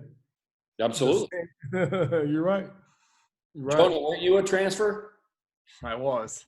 Different path though, not for my basketball playing ability. Hey Clay, he thought they had ultimate at the new school, but they didn't, and then he had to retire. That's what it was. Hey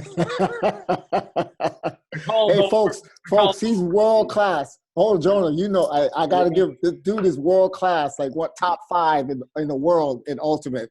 I used to watch these kids play. They kick everybody's ass. It wasn't even fair. It was a joke. Their coach. Speak about getting coaches. We got to get Tina on. She's a great, phenomenal coach. Phenomenal. Next week, we're going to have the mental coach that we use with that team on, and he's a sports performance consultant, so he'll get into a lot of the mental toughness and mental preparation. It will be really, really good. Kind of different format than we've been doing, but I highly suggest that's the teaser for next week. Yeah. Do we have to sign a second waiver, like to get to episode 5 now, or what? My bank account has been withdrawn from C3C's, taking all my money. Now, speaking of which, you owe me. See, now, folks, you heard him say, I owe now. This is supposed to be a collaboration to everybody get better. Now I owe money. Hey, Okay. Trey, what did he say last week? I did what he wanted. Yeah, he said he's going to donate it. Yeah, but listen, He said yeah, but my professional development money, my school is not open right now. So there's a block on my credit card. You know? Williams has a concern with money. Just Google Williams Endowment. We'll see how crazy they are. That's not in my professional development budget, though, you know? There are a lot of administrative costs, Jonah? No, not much yet. But still, you're looking at it. I'm going to come hire you when I can, though. Yeah, the Oklahoma City are actually hosting a webinar basically on Monday, and they've invited all the college coaches. Maybe some of you have gotten it. Did you get it, Zach? Yeah. Yeah. Did you get it too, Ryan? Yeah, we got it. We'll try and jump on there. It'll be between FaceTime presentations with a kid that walked out on his team in the middle of this year, but I'm gonna get on there as much as I can. Good stuff, everybody. I appreciate all the presenters, and it was some good questions. So really, really good week. And I'll send a kind of recap from tonight in the next day or two with video links and all of that. So I'll send out contact info. Let me know if anyone has any questions. You know where to find me, but really appreciate everyone here. All right. Nice meeting you Thanks, guys. Jonah. Thanks, man. Nice to meet everybody. Thanks, Jonah.